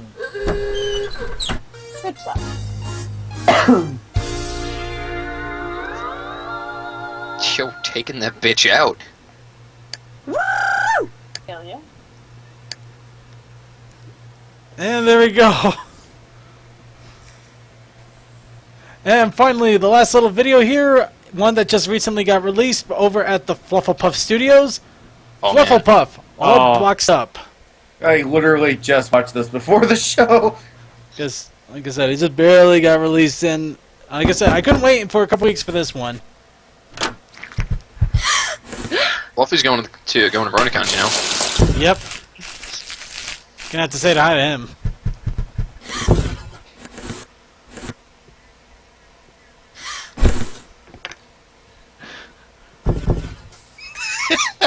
Why is she so adorable?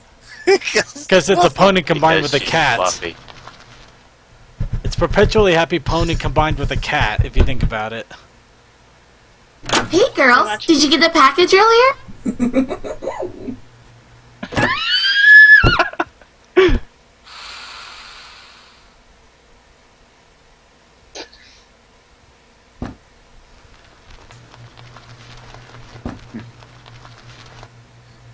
Vodka.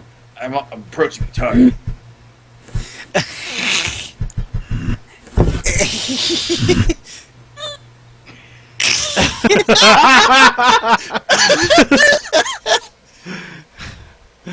Alright, That's like what I plan to do with like everyone I meet at the convention. you're planning on nomming their nose? Yes. His haircut? There's a change that could really work, actually. I think my background describes it perfectly, but we'll use... It does. we'll go ahead and wrap this up. Bitch. The show has been done. We've had an awesome interview. We've had some great news. We've definitely talked about a lot of fun things that are going to be going on with BronyCon, and we've enjoyed some hilarious videos. So let's go ahead and wrap it all up, and beginning with Kelly-chan, who was last in. Excuse me? I skip. Say what? She's skipping. Okay, then. Let's go ahead and go to Slyplex. Alright, well, good to be here, and whoever's going to be at BronyCon, I guess I'll see you there. Remember it? Alright, then moving on to Juwinja. I'll give a shout out to any military bronies watching out there, and to anybody who's going to BronyCon. I'll see you all there. Right, and then on to Shakfar. One of these days, I hope you're gonna say my name right. What, am I pronouncing it wrong? Talk about it later. I skip. But seriously, if I am pronouncing it wrong, you gotta tell me, or else I'm not gonna correct it forever. You're just putting too much emphasis on the A. Oh. Okay then, Suki! Let's see. I'm re-uploading episode 4 of season 3 tonight. Episode 5 might follow it. Everybody going to BronyCon. Fuck you all. You did, buddy. Oh. Hey, Suki, guess what? Back then. Don't worry, I'm not going either. Even if I had the money to go, I'm pretty sure I couldn't afford to take the time off right now. New job and all. Yep. Alright then, moving right along here, let's go ahead and get to Blinked Mind. Thanks for coming out, folks. I guess y'all know we're not probably going to have a show next week. We're going to be dead after BronyCon. And D's got to go to Otakon afterwards. I'm pretty sure I'm happy for that one. Yeah. Don't expect to see D around here for a couple weeks.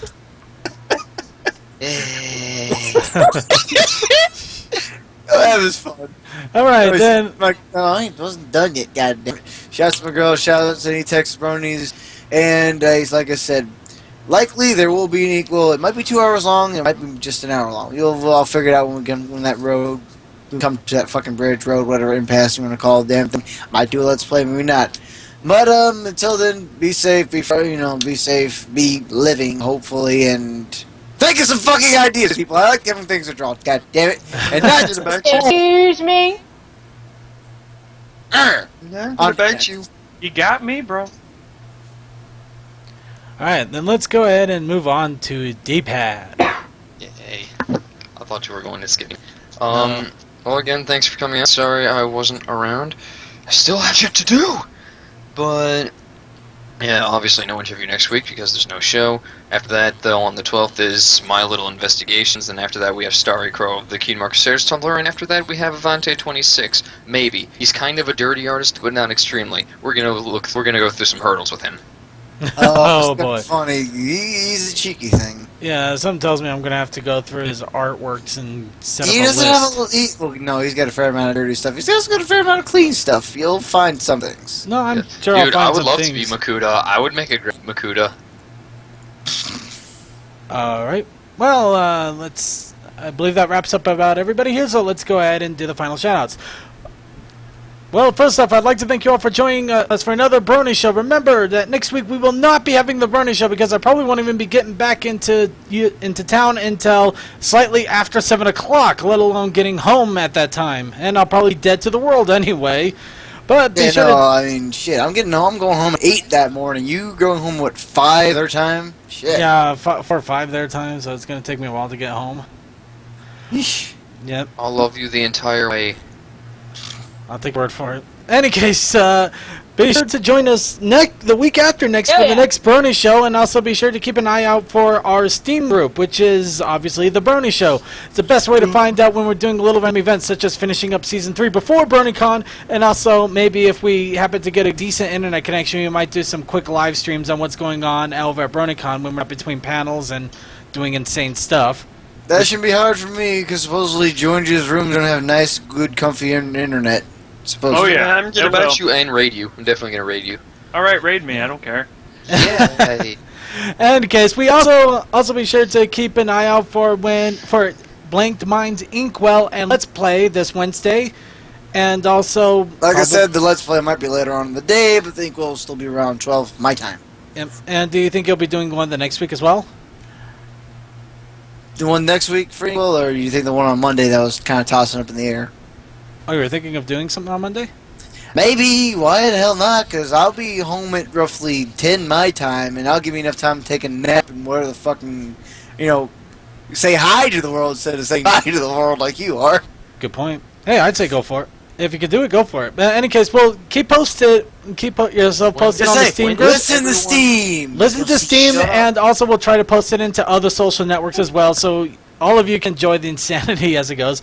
But in any case, when is everyone coming down? I want to know when I can bite someone and who. Alright, I'll be down there Thursday noonish. I'll be there at around Thursday around 11:10 in the morning. I'll be there. I'll be in Maryland about noonish on Thursday. I'll be there Thursday at 5, y'all, their time. Yay! But in any case, also be sure. Just remember, we're also on every single social network out there: Facebook, Flinkbook, Pony Square, Rainbow.net, Twitter, all of them. The Brony Show. We are also on YouTube, name Brony Show. Be sure to check that out for all of our archives, as well as fun little things such as when we're doing fanfic readings, special interviews, and other insane stuff that we also do. And of course, I would like to thank all of the chatters that stayed to the end, which means it is time to read out the chatters. Gotta give them the crack. Oh yeah. All of you have stayed till the end. Some of you might be staying for Iron Pony. Some of you might be staying for the after party. By the way, there isn't an after party. Unfortunately, Crimson's work has taken him away, but I believe that Creature will be doing something on his stream for tonight. So if you still want to do something, there's a good way to do it. But remember, Iron Pony, you have to keep posting in our chat. So, Aquaplane, Sea Dark Wolf, Chumpman, Cold Dust, I can't believe it's not butter, Commander Something, Crazy Mac Captain, Sarcasm, DDR Creature, Concaster, Firestorm, Fred, Gundead222, Juinda, Kujiro, I got that way wrong, Lame Bunny, Ellis Kim 14, Lucky, Lunar Assassin 22, Microchip 1, Mike Nized, NES, Prismatic, R37, Raven's Agony, Riptide 12, Sam Force, Seth the Wolf, Shockfar, Sky Striker, Slyplex, Spike the Magic Dragon, Sub-Zero TD, The Tsukisama, Tegan, Tokoi, Totig, Big Creepy, Vex AC, awesome seeing you again, man, Whoop Man 162, and Yay Forums. And finally, to finish us off and play us off for the night, we have Wide Awake. Huh, that's irony. That is not what I'm going to be in about 5 minutes. Good night! So, good night, good luck, and we will see you all at one point or another. Definitely by next week, if not this week. If everything goes awry or goes right, you probably be seeing us all in person on fucking Friday or Thursday night. Anyways. There you go. No pictures. And here we go. Peace! I just...